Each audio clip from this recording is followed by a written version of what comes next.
Shawwal hijra 1447 eléyìí tó ṣe déédéé ọjọ́ karùn-ún oṣù kẹrin miladi 2026 nílùú Ọ̀tà níbí a ó máa bára wa sọ̀rọ̀ nípa nǹkan kan tó yẹ kó jẹ èmi pẹ̀lú rẹ lógún òun náà ní nǹkan tó lè ba Islam wa jẹ́. Àwọn èèyàn tí wọ́n ka èrò ọ̀rọ̀ yìí kún iná làwọn ẹni tí wọ́n ma Islam sí oore ńlá, nítorí pé gbogbo ẹnikẹ́ni tí a bá ṣoore fún tó sì mọ oore yun lóore kò ní wù ká pé oore yun bàjẹ́. Akramakumullah, gbogbo ẹni tí a fún lówó lẹ́yìn ìgbà tí ò ti lówó kò ní fẹ́ ká pò ń dìtàn kọ́ máa pò ń lólówó àtijọ́. Ẹni tó lóra ẹlẹ́dàá wa tó fún lọ́mọ bí lẹ́yìn ìgbà tó ti kọ́kọ́ rí pọ́njú ọmọ kò ní fẹ́ káwọn ọmọ nǹkan yàn kú mọ́ lọ́wọ́ kó wọn padà wá di bàbá ọ̀sán màmá. Bẹ́ẹ̀ ni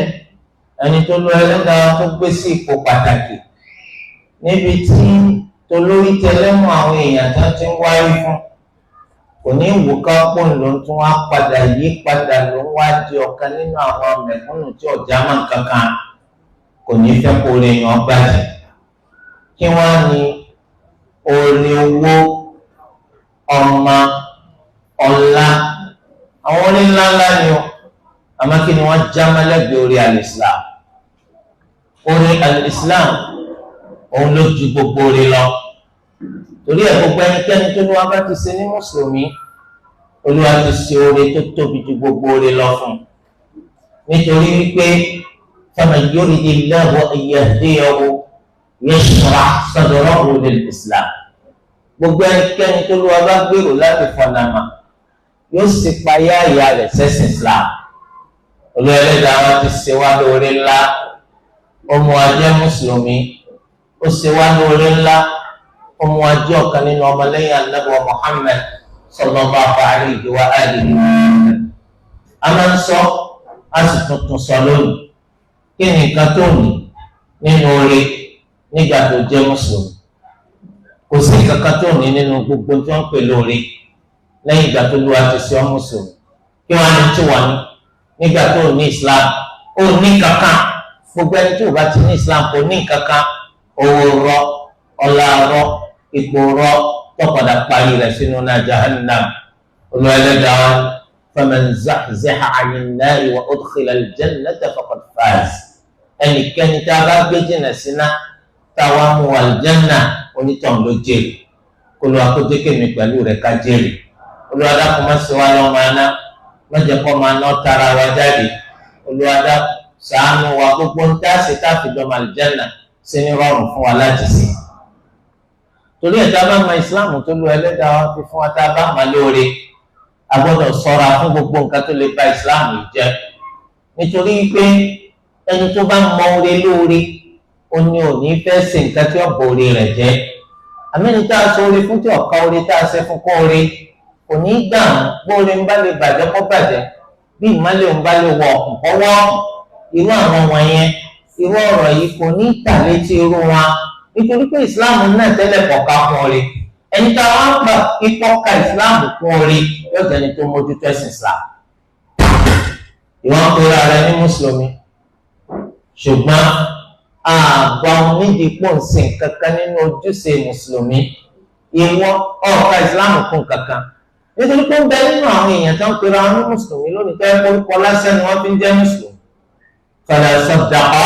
wala salla walakin kadhaba wa tawalla. Ẹlòmíì ti ṣe sọláàtì kan láti gbà tí Ramadan ti tán, kò ṣe sọláàtì máa nítorí pé wọn dànù gbogbo tó bá wọlé Ẹlẹ́dàá wa láti fọ́n ṣe lẹ́yìn Ramadan kó fọ́n ṣe, nítorí pé àdéhùn tó ń bolo wa ní omi kó wọ́n máa ṣẹ̀ṣẹ̀ nínú Ramadan tí Ramadan bá ti lọ tán Islam ọkọ̀ múra rẹ̀. Mo rò pé ìyá ti léwu wọn ládùúgbò yìí, ẹ ti léwu wọn ládùúgbò yìí. Àwọn ẹni tó ṣe pé wọn lọ bí kankan wọn bẹ́ẹ̀ ní wọn wá mọ́ṣáláṣí má báyìí. Àwọn ẹni tó ṣe pé wọn lọ bí kankan wọn bẹ́ẹ̀ ní wọn fẹ́ Al-Qur'ani má báyìí. àwọn ẹni tó ṣe pé wọn lọ síbi kankan wọn bẹ́ẹ̀lẹ́ gbogbo kẹtẹ́sì Islam fi kọ́ wa kò sí kankan tẹ̀lé ma nítorí pé àwọn gbàgbọ́ yìí pé al-Islam díìnù Ramadan ẹ̀sìn Ramadan tí Ramadan bá ti lọ kí Islam ọ̀fọ̀ múra rẹ̀ gbogbo àná láti ma ipe ọba tó ní Ramadan òun náà lọ́ba tó lóṣù gbogbo ọba tó lè gbẹ̀mí wa lóṣù Ramadan òun náà ló lè gbẹ̀mí wa lóṣù gbogbo torí ẹ̀ al-Islam ẹ̀sìn tá a máa ṣe lójoojúmọ́ lọ́dún kọjọ́ ni ní gbogbo ìgbà títí tá a fi kúrò láyé Olúwa sọ fún Ànábì Muhammad sallallahu alayhi wa sallam ó ní wa'bud rabbaka hatta ya'tiyaka al-yaqin máa sin olúwa rẹ títí tí kò fi dé máa sin olúwa rẹ títí tí kò fi dé ẹ̀sìn Islam kì í ṣẹ̀sìn tá a ṣe dìgbà kan táwa sọ pé ó ti rẹ̀ wá ó yẹ ká sinmi táwa sọ pé èyí tá a ṣe náà ní í jó olúwa bá ti ẹ̀fẹ́ wo gbogbo èyí tá a ti ṣe mọ́ wa ó yẹ ká wà lìjánà kí ni dẹ́rù rẹ̀ sí kí ló ṣe ganan ẹ̀sìn mà nǹkan tá à ń pè ní Islam kì í ṣe pọ́ ma lórí as-salatu lásán kí ni tó mójútó nínú Islam tó yàtọ̀ sí sọ̀láàtì ọ̀gọ̀ọ̀rọ̀ nǹkan tó wà nínú ẹ̀sìn Islam yìí ó mójútó rárá ká gbẹ́kẹ̀lé Allah èèyàn mélòó ni wà lọ gbẹ́kẹ̀lé Allah èèyàn mélòó ni wà lọ gbẹ́kẹ̀lé Allah ṣebí ọ̀pọ̀lọpọ̀ nínú wa ogun la gbójúlé ogun lọ́pọ̀lọpọ̀ gbójúlé wọn gbẹ́kẹ̀lé Allah tí ọba jẹ bẹ́ẹ̀ ṣebí wọn náà ma ètò òrìmọlẹ ńlẹ rẹ tó ń gbé ṣebí ọmọ ètò fi sókè ṣebí ọmọ ọkọ tó ti pa láàárọ̀ yìí kó tó di pọ jáde ńlẹ nítorí pé wọn sọ pé ọ̀fọ̀ yìí àti máa mú fi bánú ni nítorí tó ọba ti fi bánú nǹkan ó sì ọ ó sì mọ pọjọ púpọ̀ wà tó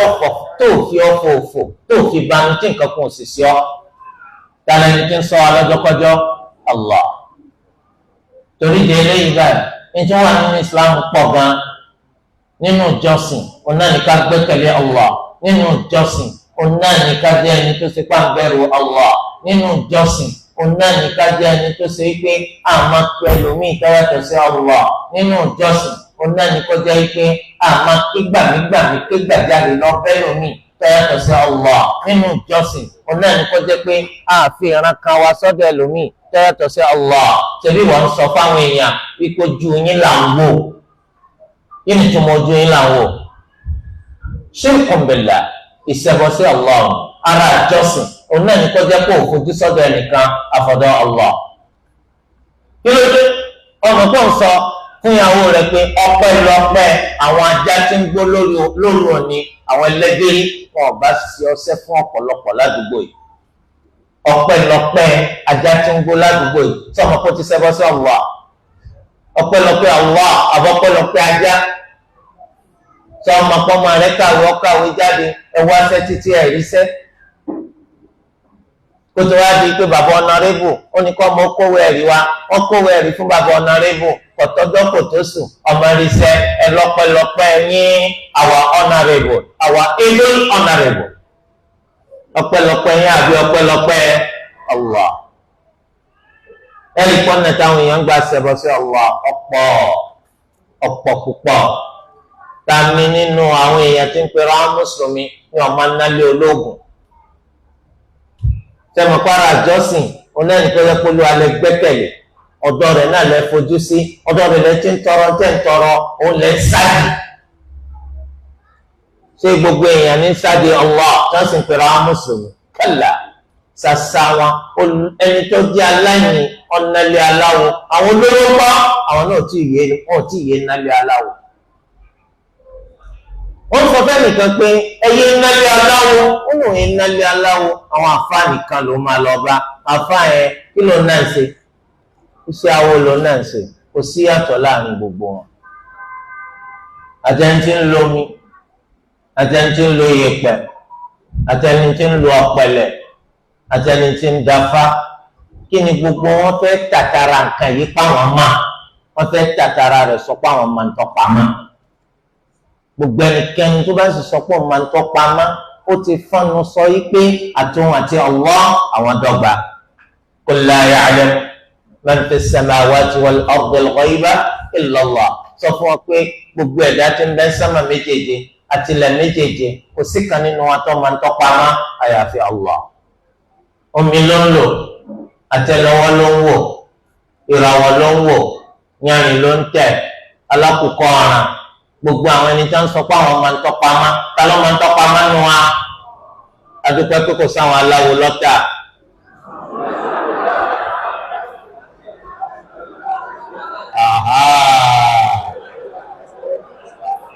ó túmọ̀ sí pé kálára ọ sọ́ra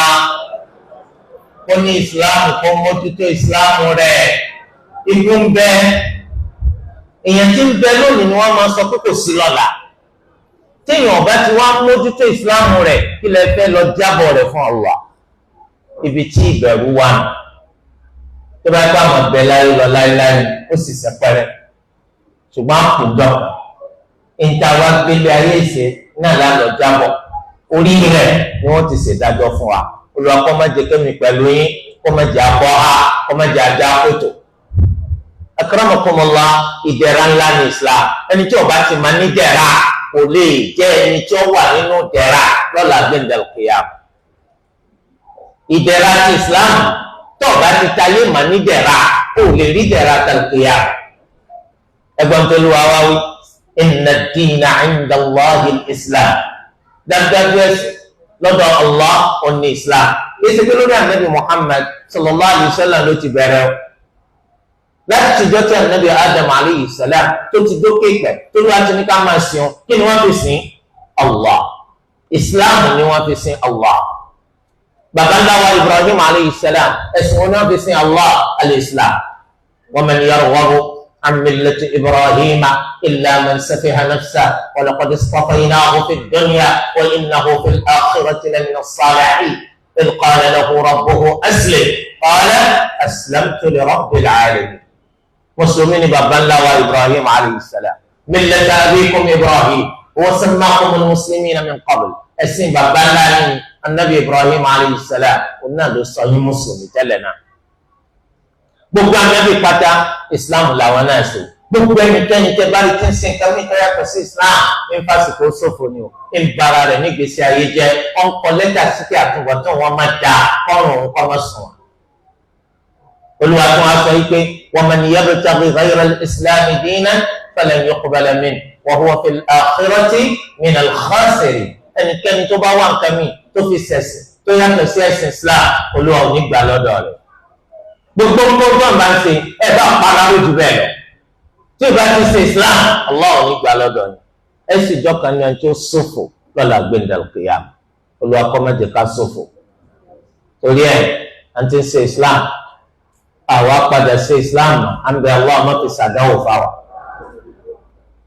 nítorí pé ẹnikẹ́ni tí ń ṣe islam tó lòun ò ṣe má tó wá kú lórí kò ṣe má ọ̀dájú kó lórí ibò Olúwa kó má ṣe wá lórí ibò tọ́ni tó wá lè gba ìsìláàmù yìí jẹ́ máa wá lọ́wọ́ a gbọ́dọ̀ ṣọ́ra fún torí pé gbogbo ń tó bá dáadáa rẹ̀ náà ni kó sì ṣẹ́kù lórí ipò dáa ń tó bá lè bàjẹ́ a ò gbọ́dọ̀ gbà láyè láti rọ́nà dọ́dọ̀ rẹ̀ torí ẹ̀ Sheikhul Islam Muhammad ibn Abdul Wahhab nínú tírà tó kọ fún wa tírà kan ọkọ lórí ntí máa ń ba ìsìláàmù jẹ́ ó pè ní nawaqidul islam òun náà la ṣàlàyé fúnra wa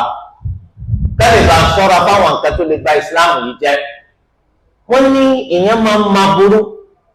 kìí ṣe nítorí kéèyàn ò lè ṣàbúrú ṣùgbọ́n ká lè bá sọ́ra fún aburú torí pé ẹni tí ó bá ma burú kò ní mà ti sọ́ra fún aburú alákọ̀ọ́kọ́ nínú nǹkan tó lè ba ìsìláàmù rẹ jẹ́ tó dìtàn nínú ẹ̀sìn ìsìláàmù yìí tí wọ́n máa sọ pé ó ti jẹ́ mùsùlùmí rí olùwàkọ́ máa sì fi ṣe àdánwò fáwà onáni ash-shirk ká ṣẹbọ sí Allah ìṣẹbọ sí Allah nínú ìjọsìn fún kí máa yọ̀yàn kúrò nínú ẹ̀sìn Islam kí ni wọ́n ń pè ní ìṣẹbọ sí Allah onáni ká mú nǹkan kan nínú nǹkan tó jẹ́ ẹ̀tọ́ Allah tí í ṣe ìjọsìn ká gbé lọ fẹ́lòmíì tó yàtọ̀ sí Allah gbogbo ẹnikẹ́ni tó bá ti ṣe bẹ́ẹ̀ ó ti ṣẹbọ sí Allah ìsìláàmù rẹ̀ sì bàjẹ́ lára àwọn ìjọsìn òun náà ní ká ṣe as-salat as-salatu Allah nìkan la gbọ́dọ̀ ṣe fún a ò gbọ́dọ̀ ṣe salatu fẹ́lòmíì qul inna salati wa nusuki wa mahyaya wa mamati lillahi rabbil alamin la sharika lahu. sọ fún ọ pé sọláàtì mi àti ẹran tí mo ń pa láti fi jọ́sìn, ìsẹ̀mí àti ikú mi, gbogbo ẹ̀ ti Allah. torí ẹ̀ tó máa ń ṣe sọlá tọ́lọ́ máa ń ṣe fún Allahu rabbul alamin. ó gbọ́dọ̀ ṣe sọláàtì rẹ fẹ́ lómi. wọ́n bèèrè wá ní sọ́sì rọrùn ká ṣe sọláàtì fẹ́ lómi dáadáa. ọ̀rọ̀ ọ̀rùn púpọ̀ ká ṣe sọláàtì fẹ́ lómi. sọmọ pé ńgbà tó wọ mọ́ṣáláṣí tó ṣe Allahu akbar tó bẹ̀rẹ̀ sọláàtì rẹ, àníyàn rẹ níbẹ̀rẹ̀ òun náà ní kó o ṣe sọláàtì fún Allah. ṣùgbọ́n gbà tó rí táwọn èèyàn wọlé lọ́tún wọn wọlé lọ́sì, ló bá bẹ̀rẹ̀ sí ní rò pé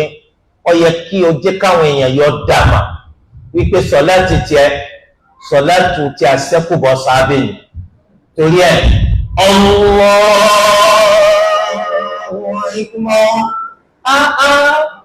ṣebí ìgbà tó bẹ̀rẹ̀ Allahu akbar lọ́wọ́, kí ló dé tẹ̀ ń gbé òun báyìí? nítorí pé ọ̀fẹ́ kẹrọ ọ̀fẹ́ pé àkíyèsí yín, ọ̀fẹ́ kẹ́yìn náà fún ní máa, ọ̀fẹ́ ṣe sọ̀láàtì fún yín, kí lè lẹ́yìn shirk, ìṣẹbọsí Allah. bó tilẹ̀ jẹ́ pé wọ́n pè ní shirkun asghar, ìṣẹbọ tó kéré. Ànábì sallallahu alaihi wasallam ó wá sọ pé ẹ̀rù tí ń bà wọn fún àlùmọ̀ òun ó dá lórí ṣírùkù kékeré yìí. ẹ̀rù tí ń bọ̀ fún wa lórí ṣírùkù kékeré yìí ó ju ẹ̀rù tí ń bọ̀ fún wa lórí al-Masihi Dajjal lọ. al-Masihi Dajjal ó ń lò purọ́ aláìlálùbáríkà ẹlẹ́yinjú kan tí ó dé nígbẹ̀yìn ayé, tí ó fìtínà gbogbo èèyàn, tí ó máa sọ fún wa pé ní Allah. fìtínà rẹ̀ látòrí ànábì alákọ̀ọ́kọ́ ànábì Nuhu alayhi salam ni wọ́n ti ń kìlọ̀ fáwọn èèyàn tẹ́nìkan bọ̀ yóò fìtínà àwọn èèyàn, tó ti pa àmọ́ pé ayé ànábì gbẹ̀yìn ni ó tó dé láyé tànábì Muhammad sallallahu alayhi wa sallam, láti ayé ìránṣẹ́ àkọ́kọ́ ni wọ́n ti ń kìlọ̀ fáwọn èèyàn. ànábì wa lẹ́rù tí ń bà wọn fún wa lórí ash-shirkul asghar yìí ó ju ètí ń bà wọn fún wa lórí al-Masih ad-Dajjal lọ, nítorí pé láyé ni kò gbèrè rápálá wọnú ọkàn àwọn èèyàn. ọ̀pọ̀ ẹ̀mẹ́lẹ́ tí ń ṣe nǹkan tí ò ṣe nítorí ti Allah,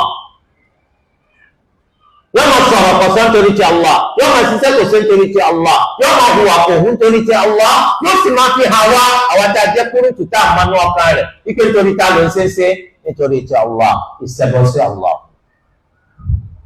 àdúà àgbọ́dọ̀ pẹ́ lómi tó yàtọ̀ sí Allah,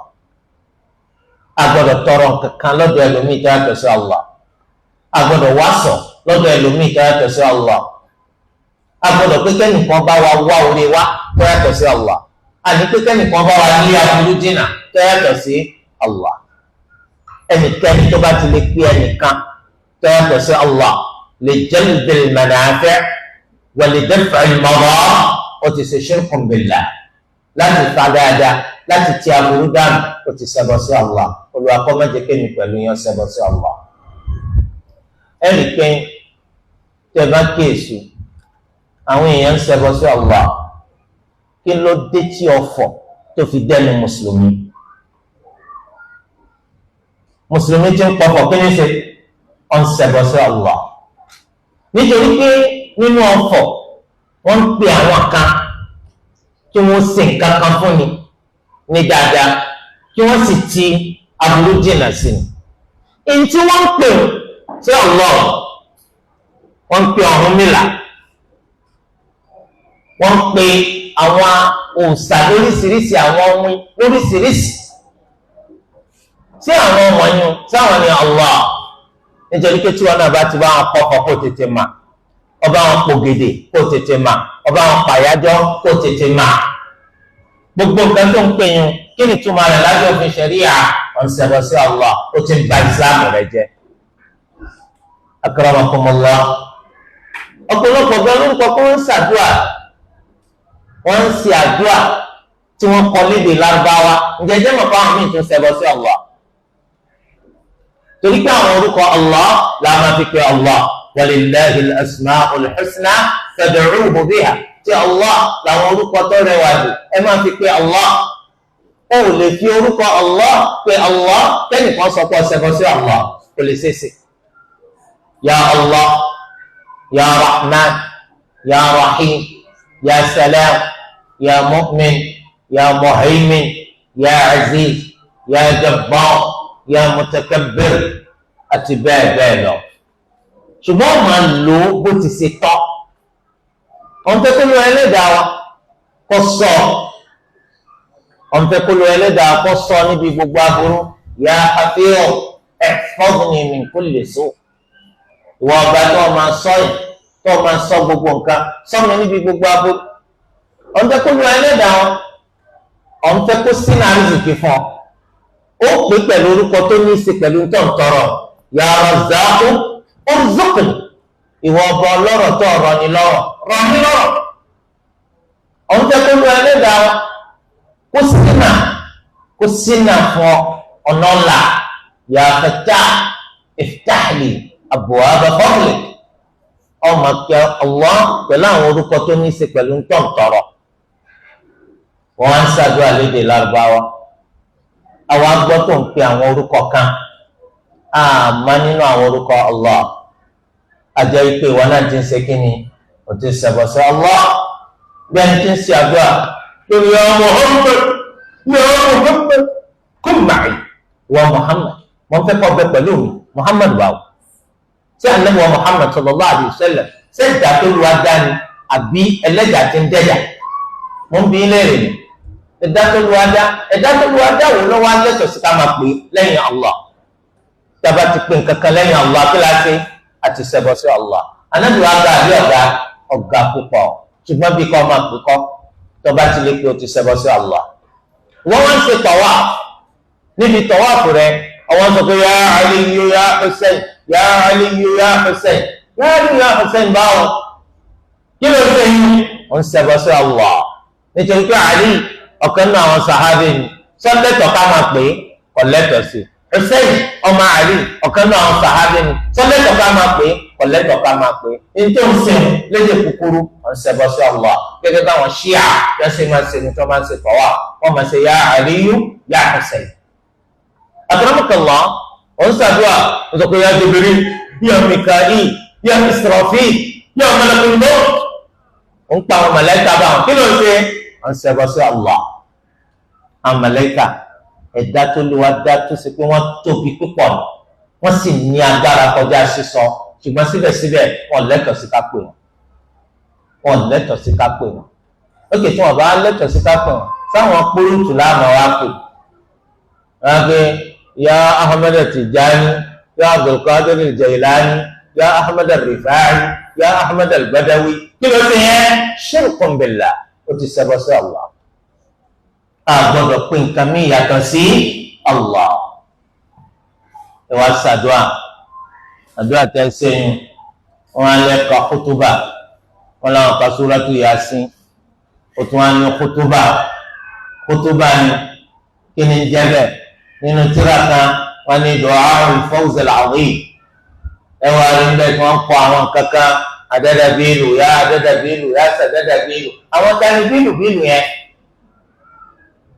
wọn bí ní abẹ́rẹ́ tírà rí adúpẹ́ pípọ̀ wọ̀tàrí. so bílù tó ń pè ó shirkun billah ọ̀n ṣẹbọ sí Allah. tàlá máa pè Allah ẹ wo ibi tí olúwa wá dáadé Allah fẹ́ pé tẹ̀ ń bá ń pè ó gẹ́gẹ́ bá nàbì sallallahu alaihi wasallam ṣe sọ wọ́n fẹ́ kẹ́ máa tẹnumọ́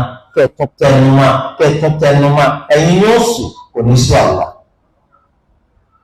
ya Allah ṣàánú mi ya Allah má dá mi dára mi ya Allah má wo bí mo ti ṣe jẹ́ ẹlẹ́ṣẹ̀ ya Allah dákun má fi mí lẹ̀ ya Allah sórí bó ṣe ń rìn ìwọ ní oṣù kò ní sí Allah. ìṣe bẹnu sábà tí máa jẹ́ ká jọ gbà ẹ máa tẹnumọ́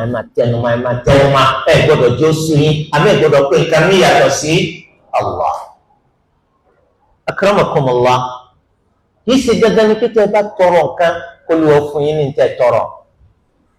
ṣùgbọ́n gbogbo ẹni tó bá ti lè ṣàdúrà yọ gbàládá nítorí pé o ti jọ́sìn nítorí pé ad-du'a huwa al-ibada anabi sallallahu alaihi wasallam ó ládùúà ní ìjọ́sìn torí ẹ̀ tó bá ti ṣàdúrà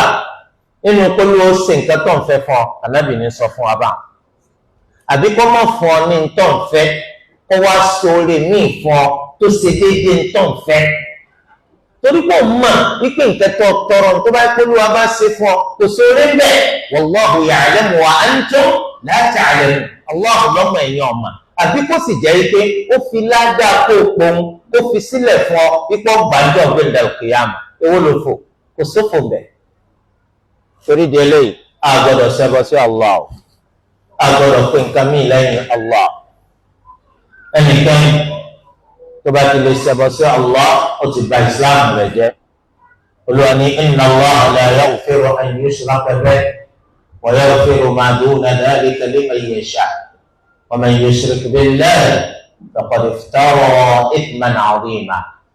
Allah ní forí jẹ́ nìkan tó ṣẹbọ sí tó wá kú lórí ìṣẹbọ ńlá ìtúbá. Allah máa ń ṣàforíjì ẹ̀ṣẹ̀ tí ó bá tó ìṣẹbọ téèyàn ṣẹ̀ téèyàn kú láì túbá wọ́n máa ń ṣàforíjì rẹ̀ fẹ́ni tó bá fẹ́. yẹn ni pé tá a bá ṣẹ̀ ẹ̀ṣẹ̀ kan ẹ̀ṣẹ̀ yẹn jẹ́ ìṣẹbọ sí Allah àtọrọ àforíjì tá a fi kú Olóòní forí rẹ̀ jù wá láéláé. àmọ́ tó bá gbẹ̀ṣẹ̀ tá a ṣẹ̀ ẹ̀ṣẹ̀ míì ni tó kéré sí ìṣẹbọ sí Allah ọwọ́ kú láì tọrọ àforíjì Allah wọ́n ṣàforíjì rẹ̀ fẹ́ni tó bá fẹ́ nínú àwọn ẹ̀dá rẹ̀. torí rẹ̀ ká ṣọ́ra ẹnikẹ́ni tó bá ti lè ṣẹbọ sí Allah ó ti dá ẹ̀ṣẹ̀ ńlá. ìṣẹbọ sí Allah ó lẹ̀ṣẹ̀ tó tóbi jù wọn ò fi nǹkan kan ṣẹ̀ Allah tó tóbi tó ká ṣẹbọ sí Allah. dandan a gbọ́dọ̀ jìnnà sí àwọn gbọ́dọ̀ rìn ní gbèrígbèrí tí ó sọ wá di ọ̀ṣẹbọ. o gbọ́dọ̀ búra lórúkọ ẹlòmíì yàtọ̀ sí Allah. o gbọ́dọ̀ pa ẹran lórúkọ ẹlòmíì yàtọ̀ sí Allah. o gbọ́dọ̀ bẹ̀rù ẹnì kankan yàtọ̀ sí Allah ní ìbẹ̀rù wípé onítàn lè dáfa burú sí ọ. o gbọ́dọ̀ bẹ̀rù ẹnìkan bẹ́ẹ̀ Allah nìkan ló lè dáfa burú sí wa. èèyàn lè gbèrò kó wọn fa burú sí wa tó lù ọba gbà kò lè rí sí i. ṣùgbọ́n ká bẹ̀rù wípé ejò lélẹ́yìí ká sá fún kìnìún lélẹ́yìí ká sá fún eléyìí ò sínú pọ̀ ṣẹbọ sí Allah nítorí pé ìbẹ̀rù tó lù wá ti dá mọ́ mi ìyẹn ni kò tó ń bẹ́ẹ̀ sọ́ra fún ọ kò sì bẹ̀rù kọ́ mọ́ bá ṣubú sí kòtò ọ̀ṣẹbọ sí Allah. ṣùgbọ́n kọ́ mọ́ á bẹ̀rù ipẹ́ nìkan bẹ tó lè pa kádàrá rẹ̀ dà tani níbo ló wà ìlú wo ni ń gbé àdúgbò ló wà ta ló lè yí kádàrá padà kò sí ẹni tó lè yí padà fi Allah. torí délé kọ́ máa bẹ̀rù pé àwọn kan ò ní jẹ́ kọ́ ga ta lẹ́ni náà tó lè pé kọ́ ga Allah ta ló lè pé kọ́ má ga Allah. torí àwọn ọ̀rọ̀ Yorùbá ọ̀hún tó máa ń sọ pé Olúwa ń bẹ ènìyàn náà wà ìsọkúsọ ni ọ̀rọ̀ àwọn ọ̀sẹ̀bọ ni. nítorí pé èèyàn ń bẹ amákélé bíbẹ rẹ̀ jámá lẹ́gbẹ̀ẹ́ bíbẹ Allah. ó ń kíyèsí Islam rẹ̀ torí pé tó o bá ti lè ṣẹbọ pín ẹ̀sìn rẹ̀ bàjẹ́ o. innahu man yushrik billah faqad harrama Allahu alayhi al-jannah wa ma'wahu an-nar wa ma lil-zalimina min ansar. dáadáa ẹnikẹ́ni tó bá ṣẹbọ sí Allah tó sì bá bẹ́ẹ̀ kú Allah ti ṣe wíwá al-janna léwọ̀ iná ní ọwọ́ àwọn alábòsí wọn ò sì ní aláràǹsì. eléyìí tó túmọ̀ sí wípé ìṣẹbọ sí Allah ó máa ń ba gbogbo sẹ́tìyàn bá ti ṣe jẹ́ yọ sọ̀yàn di kèfèrí lẹ́yìn ìgbà téèyàn ti jẹ́ mùsùlùmí. a gbọ́dọ̀ ṣọ́ ara wa gbogbo tó lè sọ wá di ọ̀ṣẹbọ ká jìnà sí. walaqad uhiya ilayka wa ila alladhina min qablika la'in ashrakta layahbatanna 'amaluka wa latakunanna minal khasirin.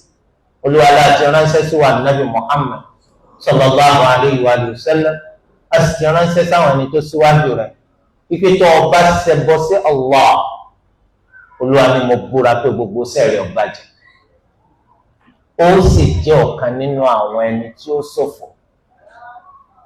Olúwa bá sọ bẹ́ẹ̀ fún Ànábì sallallahu alayhi wa sallam bó ní tiwa a gbọ́dọ̀ jìnnà sí ọ̀nà táwọn èèyàn fi ń ṣẹbọ sí Allah ọ̀pọ̀ omi ìlé hàn sí ọ omi ìlé má hàn sí ọ torí ẹ̀ lànà bí ṣe máa ń ṣàdúrà rẹ̀ Allahumma inni a'udhu bika an ushrika bika wa ana a'lam wa astaghfiruka mimma la a'lam. ìwọ Olúwa mọ sáàdì rẹ níbi kí n ṣẹbọ sí ọ lẹ́ni tó máa mà ṣe bẹ́ẹ̀. mo wá ń tọrọ àforíjìn lọ́dọ̀ rẹ níbi èyí tó ṣeé ṣe ká pé mo ṣe tèmi ọ̀mà.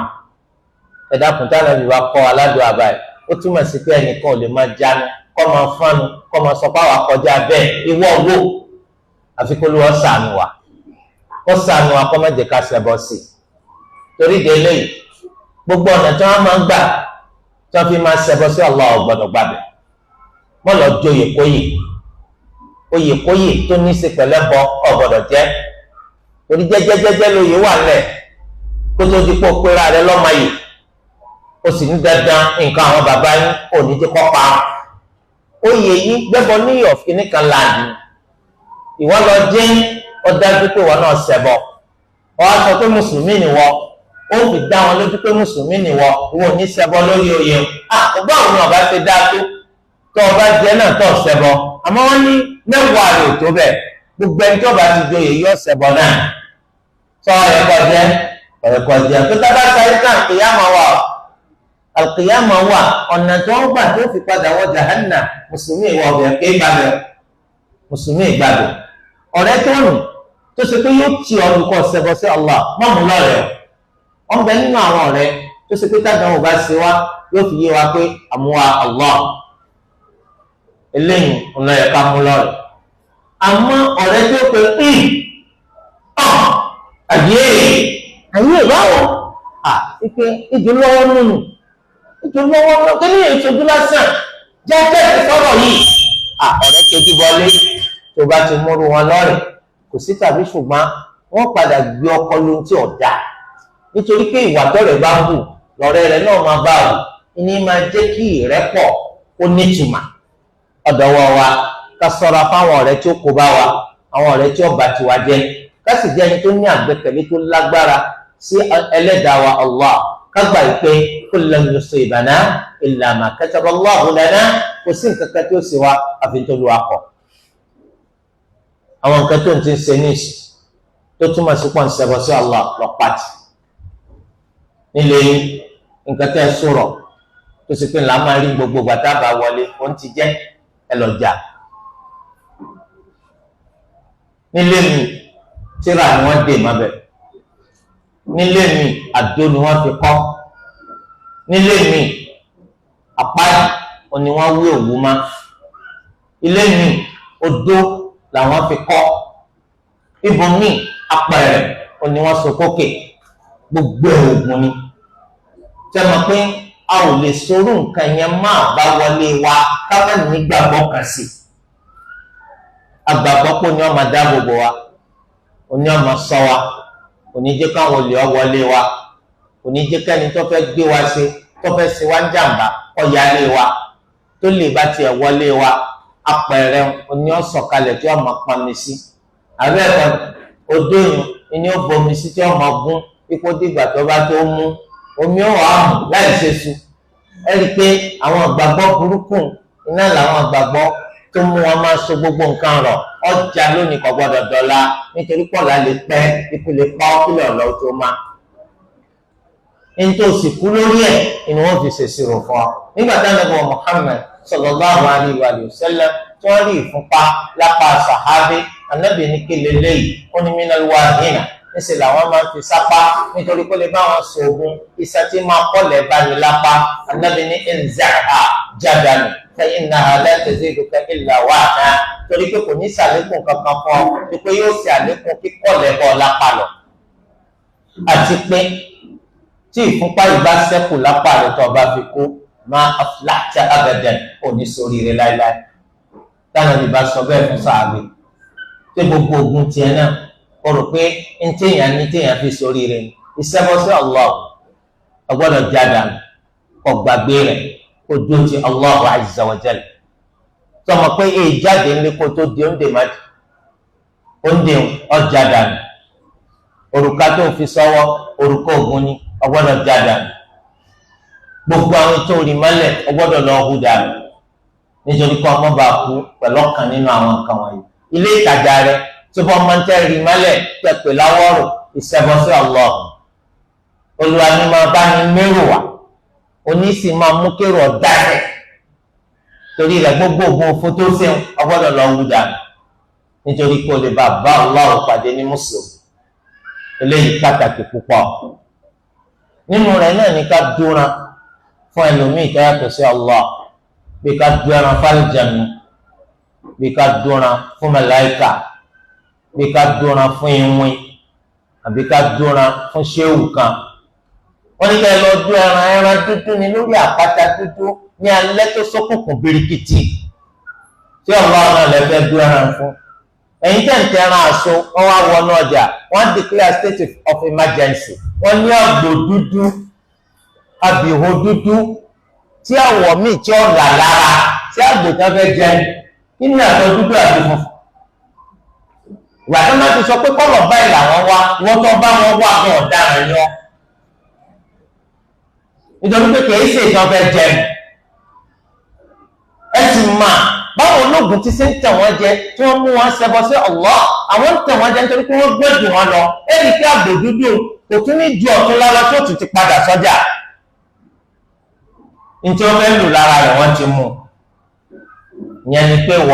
wọ́n fẹ́ kọ́ ra àwọn tún lọ tún ta oògùn míì táwọn gbé fún ọ kò bùkátà káwọn pàwọ̀. Akramakumullah, ọ̀dọ̀ wa pàápàá ẹ̀yin màmá ẹ̀yin lẹ máa ń nálé ológun jù. Ẹ̀yin ní Islam yìí lè tètè bàjẹ́ jù.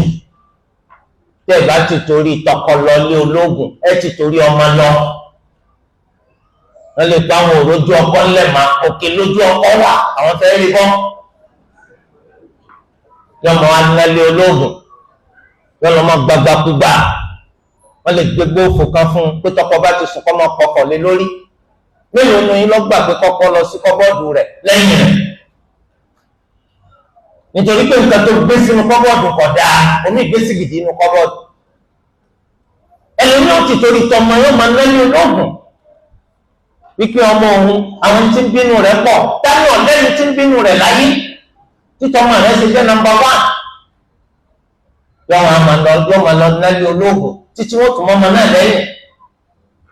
A'udhu billahi minash shaitani rajim. Látàrí análẹ́ ológun, ìyá mi ó dọ́lọ́sùn. Ìyá mi yóò dálágẹ́má. Ìyá mi yóò dẹni tó ṣe pé ń bá wọn gbégún. Nítorí kíni? Nítorí pé kò fẹ́ kí tọmọ òun gbé. Sóló sàníọ̀ wá ní jẹ́ kí tọmọ yóò gbé. Nígbà tó yọ ṣẹbọ kalẹ̀. Ilé afáàtọ̀ nánà sọmọ páwọn ẹlẹ́bọ làwọn náà ni afáàtọ̀ náà ń tẹ̀yàn tí èèyàn ní máa jẹ́ kéèyàn máa ń tọ́pa máa ní yàn ní wo ló lè jẹ́ ká máa ń tọ́pa máa wọn ò ṣe sọ́tì ẹ̀ fún gbogbo ń tọ́pa máa nígbèsí ayé tiẹ̀ náà ti ń dà láàmú ta ló ṣàlàyé tiẹ̀ fún. Ọ̀pọ̀lọpọ̀ ogun gan ẹlòmíràn máa tó àwọn àbá mi torí pé ìṣíáwó tí wọ́n gan ó ju ti babaláwo lọ. Tọ́ba dàbí rọ ibi tó kọ kúndì rẹ̀ sí nákẹ́lì rẹ̀ sí gbé wá. Ẹni pé nákẹ́lì ọ̀pọ̀lọpọ̀ nu wa wọ́n máa sọ pé wọ́n tẹ odù fa. Èyí tí wọ́n fi ẹmu tẹ̀, èyí tí wọ́n fi osùn tẹ̀. Ṣé ànábì lọ́kọ́ wa léyìn ní tánàbì ṣe kunu? Ànábì náà ló ní ká máa sun ológbò láàyè. Ànábì ló ní ká máa lé aláǹgbá kádùúgbò. Dákítẹ́ láti yọ gbogbo aláǹgbó pa dáràn lónìí. Sára dáná mi fi kọ́ wa náà nù. Ẹ̀ẹ́dì máa kí ó tó bẹ́ẹ̀ sí mọ ògùn. Ògùn ní tọ́pọ̀lọpọ̀ ti ya páàmù mọ́ra rẹ̀ lọ́wọ́. Wala hawla wala quwwata illa billah. Kí ló dé tó fi jẹ́ pé ẹ̀yin tó yẹ kẹ́ fa àwọn èèyàn mànà? Ẹ̀yin tó yẹ kẹ́ fa àwọn tẹ̀tẹ̀ tó fi kó lọ́wọ́ ewu tó fi bọ́ sí ibùdó ayọ̀ ẹ̀yin kankan lẹ́ sìn wọ́n lọ́nà. Ẹ̀yin kankan lẹ́ bá tí wọ́n jẹ́ lórúkọ ọkọ kéwù ibẹ̀ yìí lẹ́nu kọ́pọ̀lọpọ̀ máa ṣẹbọ sí Allah ṣe kọ́pọ̀lọpọ̀ àfààní gbẹ́bọ fún wa kó gbé lọ sórí ìta abẹ́yẹn ọmọ abẹ́ òní ó gbé ẹbọ fún wa kó gbé lọ sórí ìta tó bọ́dọ̀ àwọn babaláwo nìkan ló ti yẹ kárí yẹn. A'udhu billahi minash shaitani rajim. Kí ló dé tó fi jẹ́ pé Islam tó ló wá pé máa nàbí wa Muhammad sallallahu alayhi wa sallam ní funfun nẹ́nẹ́ tó ń wọ́n yíyí ẹ̀jẹ̀ kọ́ sẹ́kùn funfun má ẹ̀jẹ̀ kọ́ wá. Gbogbo ẹ̀gbin gbogbo dọ̀tí lẹ̀ fi yí la. Bẹ́ẹ̀ sì ni ara yín nìkan lẹ́ dọ̀tí o. ẹ lè dọ̀tí Islam torí pé sìn tọ́tọ̀dọ̀ Allah wa ni àwọn tí wọ́n máa ṣàlàyé rẹ̀ fún wa wọ́n máa yànnà náà òdodo fún wa wọn ò ní ṣàlàyé máa sí ìjọ gbẹ̀ndà al-qiyamah la tazalu ta'ifatun min ummati ala al-haqqi zahirin la yadurruhum man khalafahum wala man khadhalahum hatta ya'tiya amrullah wa hum ala dhalik. àdéhùn Olúwa mi láti ẹnu Ànábì wa Muhammad sallallahu alayhi wa sallam àwọn èèyàn kan ò ní yé máa bẹ lórí òdodo tolúwa máa ràn wọ́n lọ lórí òdodo ẹni tó takò wọn àtẹni tó wù wọ́n dànù wọn ò ní rí wọn gbèsè títí tàṣẹ Allah ò fìdé tí ọba sì tàwọn eléyìí ẹ̀sìn ọba bàjẹ́ tán ẹ̀sìn ń pòórá tán nàbà tó fẹ́ ṣe tí lè máàmù tí fìlà jábọ́ lórí ẹ̀ tó sì pàdé láyé tí lè máàmù nù àbí babalóòsà ẹ̀ dáhùn babalóòsà ni ẹ̀ àdóbáwò a'udhu billahi minash shaitani rajim ṣé ìmọ̀ yìí pé àwọn ẹni tó bá jẹ́ aṣíwájú láyé irú pàtó máa ń kó lára àwọn èèyàn ní dáadáa àtàìdá ọ̀pọ̀ ẹlòmíì ti sọ́ra fàdò ọjọ́ ti pẹ́ àmọ́jọ́ tó rí tàdó jábọ́ lórí ìmáàmù àwọn nínú fìlà rẹ̀ yóò tó ti padà sídìí àdó pé àsìkò burú subhanallah gbogbo tó lè mú wa ṣẹbọ sí Allah ká jìnnà sí má wọ ẹgbẹ́kẹ́gbẹ́ ọlọ́wọ́ ẹgbẹ́ olóògbò ni kí ló fẹ́ fi ṣe wọn gbogbo ẹni tó bá ti lówó àfikọ́ wọ ẹgbẹ́ olóògbò ni torí kó lè bá ọmọ bẹ lábẹ́ ẹ̀sọ́ sẹ́mi kọ́ àwọn ọmọlẹ́gbẹ́ olóògbò ni eku abẹ́ ẹ̀kọ́ ni àwọn eku wọ́n ti takú láyà nígbà tó ti wọ ẹgbẹ́ òfò tó bá ti wọ ẹgbẹ́ òfò ó rí pé mọ̀ ṣẹbọ sí ọlọ́run náà ọlọ́wọ́ ẹgbẹ́ àjẹ́ ó rí pé mọ̀ ṣẹbọ sí ọlọ́run ọlọ́wọ́ gbé mẹ́rin ó ní kẹ́ máa ṣẹbọ sí Allah kí ló gbé ọwọ́ ebi mùsùlùmí ni wọ́n kí ló gbé ọwọ́ gbẹ́tẹ́gbẹ́ ẹgbẹ́ òfò àtàdánù ìsìláàmù tó lù wá fún Ànábì sallallahu alaihi wasallam ó ti kó kún ojú ẹ̀ ó ti kọ́ jọ lójú ó ti kó jọ jẹ́ nǹkan bàbàrà lọ́dọ̀ rẹ̀ náà ló sì bá kú eléyìí ló jọ wà lìjẹ̀nà ẹnikẹ́ni tó bá pè ọ̀sẹ̀ gbẹ́tẹ́gbẹ́ ọkọ̀ fún lẹ́ẹ̀kan náà ni ese pé kọmọtínú Yorùbá level wọ́n fẹ́ràn ọ̀rọ̀ àtẹ̀tẹ̀jẹ́ ọmọ pé nǹkan wọ́n dá o sì ní ṣe ọ wà ní sọ fún nígbà tó bá pẹ́yìn dá ọmọ akpé à olórí ibú ọ̀fẹ́ ń sórí ibú kí ló dé tẹ̀ ẹ sọ fún lójú rẹ̀ kọ́gbọ́ ẹ wà ní àìtọ́jú ẹlẹ́sẹ̀ mẹ́sàn-án kà àbẹ́ ẹ̀kọ́ ni tó bá ti wá pẹ́yìn dá àmọ́ wá kà ọ̀rọ̀ ẹ̀yìn lọ mọ́ wọn lá wọn ò fẹ́ràn ká sọ òdodo èyí lẹ́yìn pé àìwí bẹ́ẹ̀ ká kú bẹ́ẹ̀ ẹ̀mí sọ òdodo láyé òtítọ́ ni Yorùbá máa sọ òtítọ́ ni wọ́n máa sọ wọn ní sọ òdodo tí wọ́n sọ fún ọ tí wọn ò fi ní bí ọ ni wọ́n sọ. akramakumullah ilé ẹ̀mí pàtàkùnlọpọ̀ fi ń ṣẹbọ sí Allah wallahi torí pé wọ́n kúnu wọ́n mọ òdodo wọn ní sọ wọ́n mọ òdodo wọn ní dúró tì eléyìí ó ní í ṣe pẹ̀lú àtúbọ̀tán rẹ̀ ṣọ́ra fún ẹbọ mẹ́tì kẹ́nìkẹ́ni ó kó ọwọ́ ní tí ọ̀dà mẹ́tì wọ́n mú àwọn ẹgbẹ́ òfò ẹgbẹ́ àdánù lẹ́yìn kan bá fún ọ ní nǹkan jẹ́ wọ́n gba nǹkan jẹ́ kó tó béèrè kí lọ́ọ́ fẹ́ fún mi jẹ nítorí pé nínú ẹgbẹ́ òfò ọ̀pọ̀lọpọ̀ ẹgbẹ́ wà jẹ́ kí wọ́n máa mú wọn wọ̀ látàrí kí wọ́n fún ọ ní nǹkan jẹ nítorí jẹun tí wọn náà bá ti sàn bàrà rẹ láàrin wọn kódà ìyàwó rẹ onígbàgbọ́ I love you ó ní nǹkan bọ̀ pé ẹ̀yà ni my dear I will never open my mouth kó tó sàlàyé mo rò pé ilé torí pé ìta bá wọn ní kò sí nǹkan tó kà lè fi rí wa gbèsè ní ìta jẹ sínú wa èmi náà lọ́ọ̀bù ẹ̀bọ kí ló fẹ́ fún mi jẹ èyí ọ̀yẹ́ tó bí jà ẹ̀pà ìsáwò mo rò pé yẹn wa ọmọ lọ jẹpa mẹ́fà tó bá ti jẹpa mẹ́fà jẹ bọ̀ torí de eléyìí náà ṣọ́ra ẹnìkan ló ń mú ọmọ ṣàlàyé ibi tá à ń lọ kó tó di pa lọ yóò ṣe pé ọ̀rẹ́ mi ṣé àárín wa ó ní dákun tù sí lẹ́sàlẹ̀ kòkó ń lè tẹ̀lé ọ táwa dé no going back zone sẹ́mi pé téèyàn bá yàn nù ṣàlàyé ibi tá a lọ ọ̀rẹ́ wa àwọn kankan wà tó ṣe pé à ń fi tún ìjọmọkùnrin wá ṣe èèyàn gbọ́dọ̀ túra lẹ́ńgbà kankan ṣé obì làwa ni tó jẹ́ kó wọ́n gbọ́dọ̀ túra lẹ́ńgbà pé wọ́n ṣe pé abẹ́kóbì láti Ṣàgámù à ń kó lọ Kánò àgbọ́dọ̀ di dáadáa tó bì làwa ni. so gbogbo àwọn èdè burúkú tó máa pè fún ọmọ wádìí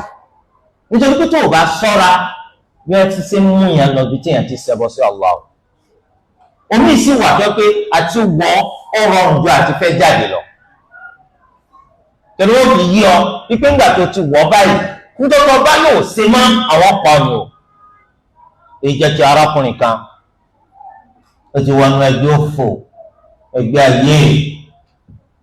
ọwọ́ lọ hajj màtọ́ wá dé hajj Allah azza wa jal ọwọ́ mú kí ìpáyà Allah kọ́pọ̀ fún ọkùnrin wa pinnu wípé ẹgbẹ́ tó ń ṣe sẹ́mi kókùnkùn ní kùn kó nínú ọmọ mọ́nú ara rẹ̀ gbogbo wa lè máa ṣèṣe pé ànímánì ṣùgbọ́n ibi tí kálukú ti ń ṣe Allah kálukú mà ọlọ́kùnrin wa pinnu kó tó ń bá ti padà délé wọn tún ní sẹgbẹ́ táwọn ṣe má torí pé ẹgbẹ́ ẹ̀bọ ni lóòótọ́ ìgbà tó padà délé wọ́n retí pé yọ wá sí ìpàdé wọ́n lọ́la oṣù kínní oṣù kejì oṣù kẹta kọ̀ wá wọn aràn yẹn sí kí ló dé tààrí ọ nípàdé má ó lòun ti túbá ní òun sẹgbẹ́ mọ́ òun sẹgbẹ́ wọn ní ẹ̀yin wá sọ pé òun ṣe má ẹ̀yin sọ pé òun ṣe má iná yìí kọ́ ọmọ ọ̀wọ̀ ó rọrùn ju kọ́ sọ pé ọ̀wọ̀ jáde lọ wọn á ní kí wọ́n lájà wọ́n náà mọ̀ àpọ̀ nù Allah. báyìí lárákùnrin yìí ó ní tó wọn bá kú lò wọn yà kú òun ti bá Allah nípinnu pọ̀ òun ní ṣe má wọ́n gba gbogbo yẹnjú láti pa wọ́n bá gbọ́ pé ẹnìkan kú ẹnìkan tó kú àtàwọn tí wọ́n rán pé kí wọ́n pè pa nǹkan yẹn ń dàbí wọn lórí ẹnì kíní kú ẹnì kejì kú wọ́n tún ráyàn padà sí pé kí ni tó ń fi ń sa sẹ́ni pé Yorùbá ò ní má nìkan ju pé kí lè fi ń sagbára lọ sá àwọn dada Yorùbá gbà pé Allah máa ń sọyàn débi pé kọlu wò ọkọlù transformer àwọn pé ò lè ṣàdédé jẹ́ transformer àbí kó ológun abẹnú gbọ̀ngbọ̀ kí ni tó ń fi sagbára wọn tó fẹ́ mà sí rẹ̀ ó ní Allah wọn ní nǹkan méjì Allah lọ wọn ni àmọ́ bóyá Allah yín yẹn ọlágbá tó bá ó dán kankan mà ẹnu ẹwọ ń bẹ tí Allah azza wa jalla ní Allah yín yẹn ẹ̀rọ ìgbọ́rọ̀ tó ọkùnrin yìí báyìí bó ló wá ṣe dáàbò bò ní wọ́n padà di pé wọ́n dẹ̀yìn lẹ́yìn ẹ̀ tó tá a bá lé ní tá a bá rí ni mú kọ́ á dẹ̀yìn lẹ́yìn rẹ̀ torí ẹ̀ dákun torí ti Allah gbogbo ọ̀nà tó ń kálukú bá fi mọ̀ pọ̀ ń ṣẹbọ sí Allah kápátì lónìí kò gbọ́dọ̀ dọ́là ọ̀la lè pẹ́ ìṣẹ̀mí wa tẹ́rì ìṣẹ̀mí tó ṣe pé ó lòdìwọ̀n tó lù wá fún kálukú ni iye mímí táàmì kò ní lé tí mímí bá ti pé áàpù náà kò wá ní dáa wípé nílé ayé amara wa kójú ọ̀nà téèyàn máa gbà téèyàn máa fi wà lìjánà láti mara wa kí ló dé tó fi wá bọ̀ náà olùwàdàkùn máa ṣètò wa bẹ́ẹ̀ ọ̀kan pàtàkì tí sì máa mú ní dìbẹ́ ó ní ìṣẹ́bọ sí Allah gbogbo nǹkan téèyàn ní pátá ìní máa bàjẹ́ ẹ ti ṣe sọ̀láàtì nígbèsí ayé yín ọ̀pọ̀ ẹ ṣe sùyàmù Ramadan ọ̀pọ̀ ẹ yọ zakat ọ̀pọ̀ ẹ lọ hajj ẹ tún lọ umrah ẹ tún ṣe hajj náfìlà ẹ ń ṣe dáadáa ẹ ń sòdodo ẹ jẹ́ ní tí máa náwó sójú ọ̀nà Allah gbogbo ẹ pátá ní ìṣẹ́bọ sí Allah máa ń bàjẹ́ yóò gba gbogbo ẹ jẹ́ pátápátá tí ò ní ṣẹ́kùn kankan torí ẹja jìnnà sí o wọn ní kó wá jọba ràn àwọn aràn bàbá rẹ ní máa jọba sọ pé mo yáàfẹ èmi ọ̀fẹ́ kìí ṣèmi nìkan bàbá mi bí àmì mi ò èmi ọ̀fẹ́ lè máa ná torí pé mi mùsùlùmí lè torí kò lè ṣeé ṣe kó jọba kó ṣẹ́kù lórí Islam kò lè ṣeé ṣe àfi tí ìbá ṣe Yorùbá yìí nítorí pé ọba ẹ rí i pé ọba ó lòun ti gbà lórí gbogbo nǹkan,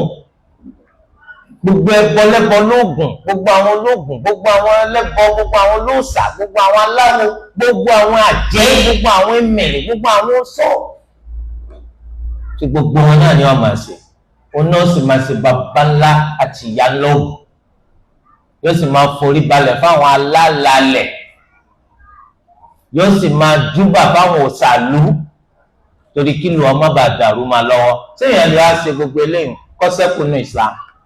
Kò lè sẹ́kù nù Islam. Táwọn máa ń pè lálàálẹ̀ gan, ẹ bá àwọn ọba tó ti kú àwọn náà ló dé òòṣà tí wọ́n tún máa pè. Torí ọ̀dọ́ wọn wá àwọn ọpọlọ jo irọ́ kan, wọ́n ti kábíyèsí fún ọ tí wọ́n náà sì mọ̀ pé jẹkúrẹ́dì ní kábíyèsí báwo ẹ tún jọ pàdé ń kọ́ọ̀tù. Sòsẹ́ mọ̀ pé kábíyèsí kò sẹ́ni tó lè bí ọ léèrè, wọ́n sì ń bí léèrè pọ̀ gbalẹ̀ rẹ̀ sọ́yẹ sẹ́ni pé nǹkan ti takora kábíyèsí sá ìwọ́n sì pé rárá bíi tèmi kọ́ wọ́n bí ọ léèrè ó ti lè gbalẹ̀. So ọwọ́ wọ́n máa ṣubú fún ọyún tí ọ̀tọ́ ọyún iná lọ́jọ́ lójú àtàwọn ẹ̀bùn tí wọ́n máa fún ọ àlùkìyámọ̀ ńkọ́. Ọ̀pọ̀lọpọ̀ tó jọba tó bá lọ mọ́ṣáláṣí ń jọjú mà tó bá ti dé tàìdé báyìí òṣàlú náà kọ́kọ́ lọ forí kalẹ̀ fún pé má bínú o, torí mo ṣe bẹ́ẹ̀ láti tu àwọn mùsùlùmí nù ni o, ẹ má bínú sí mi o, ẹ̀yin alálàálẹ̀ ẹ má bínú sí mi o. Subhan Islam náà wà dà ọwọ́ akuta àwọn aláìní iṣẹ́ kan wá pé àwọn ṣe sọ láti ṣe ọlá ẹ̀ dá màmá tí wọ́n gbà ká máa ṣe sọ láti ṣe ẹni tí èsè mùsùlùmí lára kálá ẹ̀ pọ̀ bá tó tún máa sọ pé tó kú pé gbogbo ẹ̀ ló ń ṣe abẹ́ ìgbọ́rí ọgbọ́n máa sọ pé gbogbo ẹ̀ ló ń ṣe torí ẹ̀ máa lọ jọba o ẹ̀tọ́ bàbá wa kò sí wàhálà ọgbẹ̀tọ̀ bàbá rẹ̀ mi àwọn ilẹ̀ tí bàbá rẹ̀ ní ọgbà tiẹ̀ àmọ́ pọ̀ lọ jọba kan àbọ̀jẹ baálẹ̀ kan tí wọ́n náà ti páàmù kálá ẹlẹ́yìn ìjẹba. Ẹlẹ́kejì nínú nǹkan tó tún lè ba ìsìláàmù wa jẹ́ òun náà ní ká fi ẹnìkan ṣàtẹ̀gùn láàrin wa sí Allah, ká máa pè é gẹ́gẹ́ bá ń ṣe ń pe Allah, ká máa tọrọ lọ́dọ̀ rẹ̀ kó bá wa ṣìpẹ̀ lọ́dọ̀ Allah, ká sì máa gbára lé wípé yóò kúkú bá wa ṣìpẹ̀ níta ní kó bá wa tọrọ yóò tọrọ rẹ̀ náà ní ẹni tó bá ṣe bẹ́ẹ̀ ìsìláàmù rẹ̀ bàjẹ́. Irú èyí táwọn kùfárù Kùráìṣì ń ṣe gangan sẹ́mi kan lóòsà kan wọ́n pè ní Al-Lata, wọ́n lóòsà mi wọ́n pè ní Al-Uzza, wọ́n lóòsà mi wọ́n pè ní Manat. Àwọn kèfèrí wọ́n láwọn máa sin àwọn òòsà yìí o, àwọn ń pè wọ́n ni wọ́n lè bá a mú àwọn súnmọ́ Allah, ìyẹn nípa àwọn fi wọ́n ṣàtẹ̀gùn ni. Gbogbo pípè táwọn ń pè wọ́n tọ́jọ́ pé àwọn ń sìn wọ́n àwọn ń pè wọ́n kó lè má wọn súnmọ́ Allah. tó gbogbo ẹnikẹ́ni tí wọn náà bá ti fẹ́ nìkan ṣàtẹ̀gùn láàrin rẹ̀ àti Allah, ó ń pè gẹ́gẹ́ bó ń ṣe ń pè Allah, ó ń tọrọ nǹkan lọ́dọ̀ rẹ̀ bó ń ṣe ń tọrọ lọ́dọ̀ Allah, ó ṣe ń wò yí pé pẹ̀lú pípè tó ń pè pẹ̀lú títọrọ tó ń tọrọ lọ́dọ̀ rẹ̀ òun náà ó tún jẹ́ ẹni tí ó mú ọ súnmọ́ Allah, ìyẹn ti ṣẹbọ sí Allah. ẹni náà bá jẹ́ pé onímímà ni nípa ẹ̀sìn, talẹni náà tó máa pè lẹ́yìn Allah, kò bá jẹ́ ànábì kan sí tó máa pè lẹ́yìn Allah, ohunkóhun téèyàn bá jẹ́ kò sí nǹkan kan tó máa pè lẹ́yìn Allah. ẹ̀rì pa sọ pé iyyaka na'budu wa iyyaka nasta'in, ẹ̀mí ló là ń wí lójúmọ́, ẹ̀mí ló là ń wí iyyaka na'budu wa iyyaka nasta'in 17 times, ìgbà 17 là ń wí lójúmọ́, à ń jẹ́jẹ́ fÓlúwa wa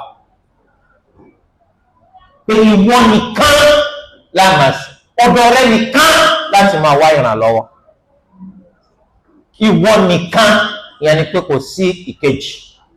láàmásì, ọ̀dọ̀ rẹ nìkan láti máa wá ìrànlọ́wọ́. A gbọ́dọ̀ wá jẹ́ pàwọn alátakò ẹ̀jẹ̀ yìí, àwọn là ń jẹ́jẹ́ wípé a ní pẹ̀lúmí yàtọ̀ sí Allah, a ò sì ní wá ìrànlọ́wọ́ lọ́dọ̀ ẹlòmí yàtọ̀ sí Allah. Kí ló wá fẹ́ sọ wá dẹni tí wọ́n máa pè nǹkan míì yàtọ̀ sí Allah? Mùsùlùmí ò ní sí bẹ́ẹ̀. Àdánwò bẹ́ẹ̀ nìkan ó wá ní ohun tó mi ń wò yìí o, òun ti dáràn kọjá wọn lọ́rùn aró ẹ̀wọ̀n. Ó ní kò sí òòṣà nílé àwọn ológun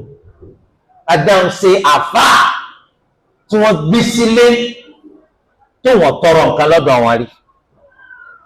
ó nítorí pé ńgbà tádánwò yẹn tó àdánwò tí wọ́n mọ̀ ń káàkiri tó ń bá débò mí wọ́n sọ pé kí wọ́n kọ́kọ́ lọ forí kalẹ̀ fún kíní tó wà ń bẹ̀ wọ́n lọ forí kalẹ̀. ibòmí wọ́n ní kí wọ́n forí kalẹ̀ fún ó sì máa tọrọ gbogbo tó ń bá fẹ́ lọ́dọ̀ tó ń forí kalẹ̀ fún. subhanallah. ẹ dákun sẹ́mi pé nínú nǹkan tó ló wá máa fi dẹ́yìn wò làdánwò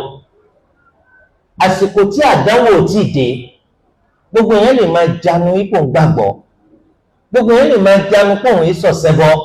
ṣùgbọ́n tàdánwò bá dé ọ̀pọ̀lọpọ̀ nínú wọn ni máa ń fìdí rẹmi àti àdánwò ń bẹ àti òsàdánwò iyyaka na'budu wa iyyaka nasta'in àgbọ́dọ̀ pé nǹkan míì tó yàtọ̀ sí Allah. nínú tó lọ́wọ́ fẹ́ mú jáde lára àdánwò òun náà ní pé sọ́ọ̀fì ìsìláàmù lẹ̀ àbò ní filẹ̀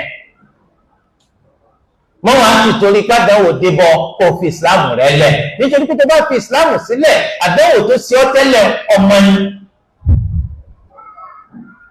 bàbá ńlá àti ìyá ńlá lọ́wọ́ agorí rẹ̀ nìsí èrè lásán ní gbogbo àdánwò tó ṣèyàn lópin ìgbà tí ìsìláàmù bá ṣẹ́kù tó bá wá jẹ́ kí àdánwò yìí ó mú ọ fi ìsìláàmù sílẹ̀ ó túmọ̀ sí pé ìpalẹ̀mọ́ lásán lè tó ṣe ọ́ kí àrélù burúkú tó rélu ọ́. ẹlẹ́kẹta àwọn kèfèrí àwọn ọ̀ṣẹbọ gbogbo alamọ kèfèrí ẹni tá ń pè ń kèfèrí òun lẹni tó ṣe ipò ọkọ̀ láti sin Allah ọkọ̀ láti sin Allah lédè kúkúrú gbogbo ẹni tí ó bá ti ṣe Islam kèfèrí ni ohunkóhun tó lè máa ṣe tí ìbá ti ṣe Islam kèfèrí ni tá lọ ṣẹbọ òun lẹni tó ṣe pé ń sin nǹkan míì ó ń pè nǹkan míì yàtọ̀ sí Allah òun lọ ṣẹbọ ìgbà tá ti mọ àwọn kèfèrí tá sì ti mọ àwọn ọ̀ṣẹbọ tẹ́yìn bá wá wò pé kèfèrí yìí ṣe kèfèrí ọ̀ṣẹbọ yìí ṣọ̀ṣẹbọ kèfèrí kìí ṣe kèfèrí ọ̀ṣẹbọ kìí ṣọ̀ṣẹbọ àbẹ́ǹtẹ̀ ṣeyè méjì ṣé kèfèrí náà láti pa àwọn eléyìí ṣọ̀ṣẹbọ náà lápá àwọn eléyìí àbọ̀ wò pé ntáwọn náà ń ṣe ó lè pé yan bẹ́ẹ̀ bá ṣe ó gbogbo ẹni tó bá ń rò bẹ́ẹ̀ ó di kèfèrí tiẹ̀ ikọ̀ ọmọ pé ìwọ ò lè pé àwọn ẹlẹ́sìn ṣọ́ọ̀ṣì ò lè pè wọ́n kèfèrí ìwọ ò lè pè wọ́n kèfèrí torí pé ẹ̀sìn kan làwọn náà ń ṣe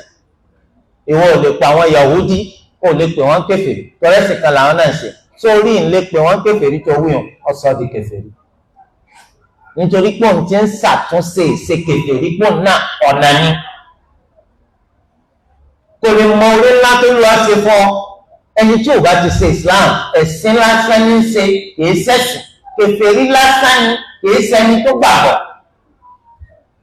o gbọ́dọ̀ ṣe iyèméjì o sì gbọ́dọ̀ ṣàtúnṣe ọ̀nà wọn o gbọ́dọ̀ sọ pé tí wọ́n ń ṣe dáa ìwọ ò lè pè wọ́n kèfèrí kí ló dé tó lè pè wọ́n kèfèrí ó túmọ̀ sí pé kèfèrí ni wọn náà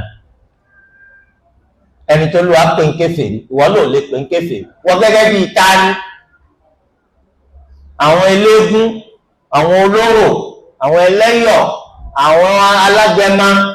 àwọn olókè àwọn olódò àwọn ẹni tó yẹ pé gbogbo àwọn oríṣiríṣi àwọn ẹbọ oríṣiríṣi ìṣẹbọ oríṣiríṣi ni wọ́n ń ṣe ṣé ọ̀ṣẹbọ ni wọ́n àbí wọ́n sọ̀ṣẹbọ olóòlè pé wọ́n lọ́ṣẹbọ àjẹ́ pé káfíìrì ni wọ́n náà ìsìláàmù ẹ̀ ti bàjẹ́ òní ìdí ni pé abóròdé ni wọ́n náà ọ̀ ń jẹ̀bi ọpẹ́ kò tó gbégún dé tẹ́gbọ́n wa ti ṣàánú rẹ̀ pẹ̀lú Islam dákun pa gbogbo rádaràdá tí ó ro kí lọ bá dé àbọ̀ borí ire dé ọ gbọ́dọ̀ ṣeyè méjì nípa pé kèfèrí kèfèrí ọ̀ṣẹbọ lọ̀ṣẹbọ ó sì gbọ́dọ̀ tí láti sọ pé kèfèrí ni wá ẹ̀rí pé nílẹ̀ Yorùbá àwọn ẹni tọ́rọ̀ ìbá pọ̀ gan wọ́n pọ̀ bàjẹ́ ẹ̀rí tó pọ̀lọpọ̀ máa sọ pé ọlọ́ọ̀kan náà làwọn ń sìn ọlọ́ọ̀kan náà báwò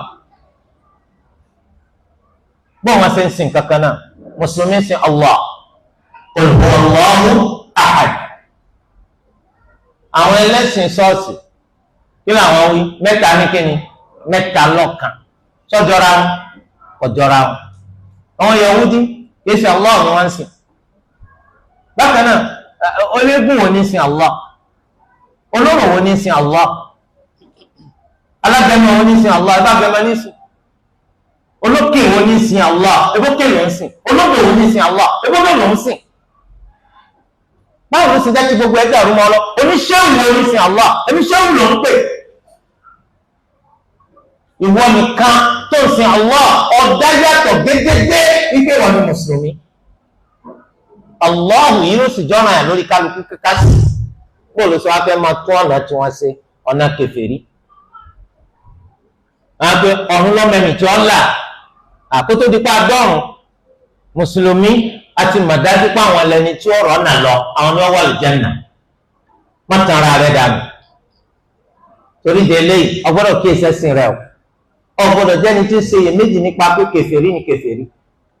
ó sì gbọ́dọ̀ tínú láti sọ pé kèfèrí ni kèfèrí. eléyìí jẹba. bákan náà ọwọ́ àmọ́ kèfèrí ń kèfèrí kò pé ká má jọ gbé Nàìjíríà, kò sì pé ká má sì sẹ́tọ̀ bí lu ó sì lọ wájú. kí ló lọ wájú kọ́ rọrùn gbé fún gbogbo wa, kò sí nǹkan tó burú mbẹ̀. àmọ́ pé kájọ ṣe lábẹ́ ẹ̀sìn kò lè ṣe é ṣe láéláé, nítorí pé ìmọ́lẹ̀ àti òkùnkùn wọn lè jọ gbébì kan náà.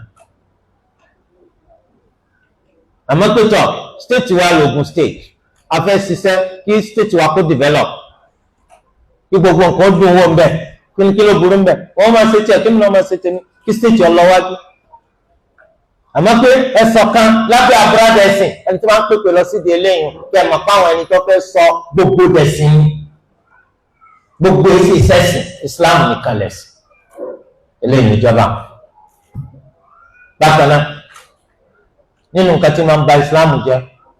ká máa wò pé nítorí wàá fi rán Nàbí wa Muhammad sallallahu alayhi wa sallam ọ̀dà tó ìlànà ẹlòmíì. ìmọ̀nà tí anabi sallallahu alaihi wasallam mú wa ọ̀já gara tó tàwọn míì. àbí ẹni tí máa wọ pé ìdájọ́ tẹ́lómi ń dá ìdájọ́ tẹ́lómi fi lélẹ̀ ọ̀dà ju ètò anabi sallallahu alaihi wasallam tó mú wa lọ. òfin tó ń gbé kalẹ̀ under constitution ní gbogbo kọ́ńtì ayé kọ́mọ òpó dá ju ètò olúwa fi rán Nabi Muhammad sallallahu alayhi wa sallam lọ tí í ṣe alkitabu wa sunna. ẹni tó bá gbàgbọ́ bẹ́ẹ̀ di kèfèrí Islam rẹ̀ bàjẹ́. afa hukma al-jahiliyyati yabghun wa man ahsanu min Allahi hukman liqawmin yuqinun. tó ìdájọ́ ojú dúdú lẹ́fẹ̀ẹ́ ni táwọn ẹni tó dáa tó Allah ní ìdájọ́ fáwọn ẹni tó má mà dájú. àìló kò túmọ̀ sí pé ìdájọ́ tí Allah kọ́ lọ dájú, ṣùgbọ́n agbára àti ìlú kò sí lọ́wọ́ tiwa. ọgbọ́dọ̀ gbàgbọ́ pé ìdájọ́ tí Allah lọ dájú, ìlànà tó sì fi rán Nabi sallallahu alaihi wasallam lọ jágara jù. kò sí nǹkan kan tẹ́nìkan ní anywhere nínú yòówù, kò bá jẹ́ Amẹ́ríkà, kò bá jẹ́ Europe, kò bá jẹ́ Australia, kò bá jẹ́ ní Latin America, anywhere maybe in this world tó dájọ́ tí Allah. àwọn wo ebi dọ̀tí ọpọlọ ní constitution tẹ́tẹ́ fi wé ìdájọ́ Allah tó ṣe pé láti ìjọ tó lu àti sọ̀kalẹ̀ níjọ́ la ṣe pàdé rí táìpé al-Quran amendment sọ́sẹ̀lẹ̀ kò ní ṣẹlẹ̀ táyé ìdọ̀rùn. afẹ́ ṣàtúnṣe àwọn nǹkan kan níbo bẹ́ẹ̀ abẹ́fẹ́ gbiná dànù. olúwa sọ̀rọ̀ ẹlẹ́fẹ́ ṣàtúnṣe tání. àwọn àwé òfin orílẹ̀-èdè kọ̀ọ̀kan máa bá ṣe ń ṣèpàdé lọ́dọọdún fáwọn fẹ́ túnṣe. tí Nàìjíríà ìṣe máa dúró ọdún tó ń ṣe ṣèpàdé fáwọn fẹ́ tún 1999 constitution sí abẹ́ni ọ̀gbọ́n tí wọ́n yí túnṣe. àwọn ń bẹ lórí ẹ̀.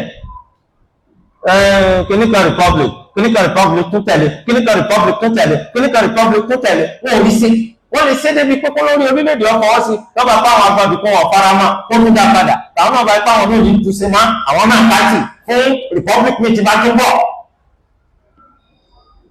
níjọ́ wa làwọn kan péjọ Mẹ́kà àbí Medina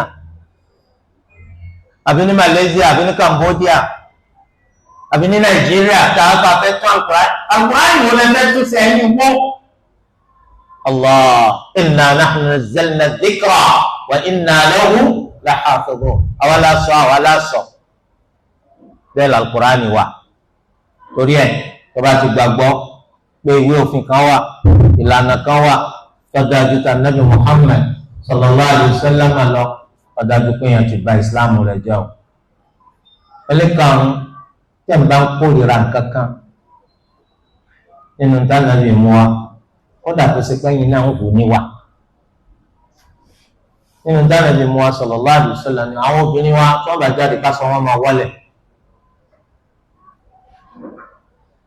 Ummu Salama radiyallahu anha onítàṣọ obìnrin ọba máa wọlé wà Nabi sallallahu alayhi wa sallam báwo ni kéèkì ọmọ wọlé òtó Ànábì ní ìgbọ̀nwọ́ kan. Ummu Salama ní tí ọba tó gbọ̀n wọn kọ́ Ànábì ní kọjá àtẹ́lẹwọ́ kan tó máa sọ àtẹ́lẹwọ́ látọ̀ máa dẹrin látàpá kọjá àtẹ́lẹwọ́ kan. obìnrin ọwọ́ àbọ̀ aṣọ tiẹ̀ náà máa wá wọlé bá àwọn kan wá rí wọn pé ó civilized aṣọ rẹ̀ ń wọlé wọ graduate jìnbáwò rẹ̀ sì lè máa wọlé lọ́nà bá ní àrí ìgbọ́dọ̀ wí ní ikùn mú bá lé bàbá wí nìsín wọ́n sọ wá lẹ́nu abẹ́rẹ́ rẹ̀ òun náà sì ń ṣe o Ànábì sallallahu alaihi wasallam ló mú wá o àmọ́ ń ṣe ó sì kórìíra rẹ̀ eléyìí bà ìsìláàmù rẹ̀ jẹ́. Allahu akbar ó léwu ní tó ń ṣe nínú Islam tọgbọ́ pé ẹ̀kọ́ ẹ̀sìn Islam náà ṣe tìfẹ́tìfẹ́ tìyọnu àwọn ọmọrin Ànábì sallallahu alaihi wasallam wọn lásọ wa kọ́ máa lójúgun tí ọba tayọ ojúgun kò gbọdọ̀ tayọ kókósẹ̀ ojúgun tàbí kókósẹ̀ ẹ wá lọ sí àpéjọ kan tí gbogbo àwọn ọkùnrin tí wọ́n ti fi ṣòkòtò sọlẹ̀ tó ń fẹnu ṣòkòtò sọlẹ̀ tí ẹ wá mọ ní kókósẹ̀ àbí tí ẹ mọ lójúgun gbogbo wọn wá bẹ̀rẹ̀ sí ní wọ̀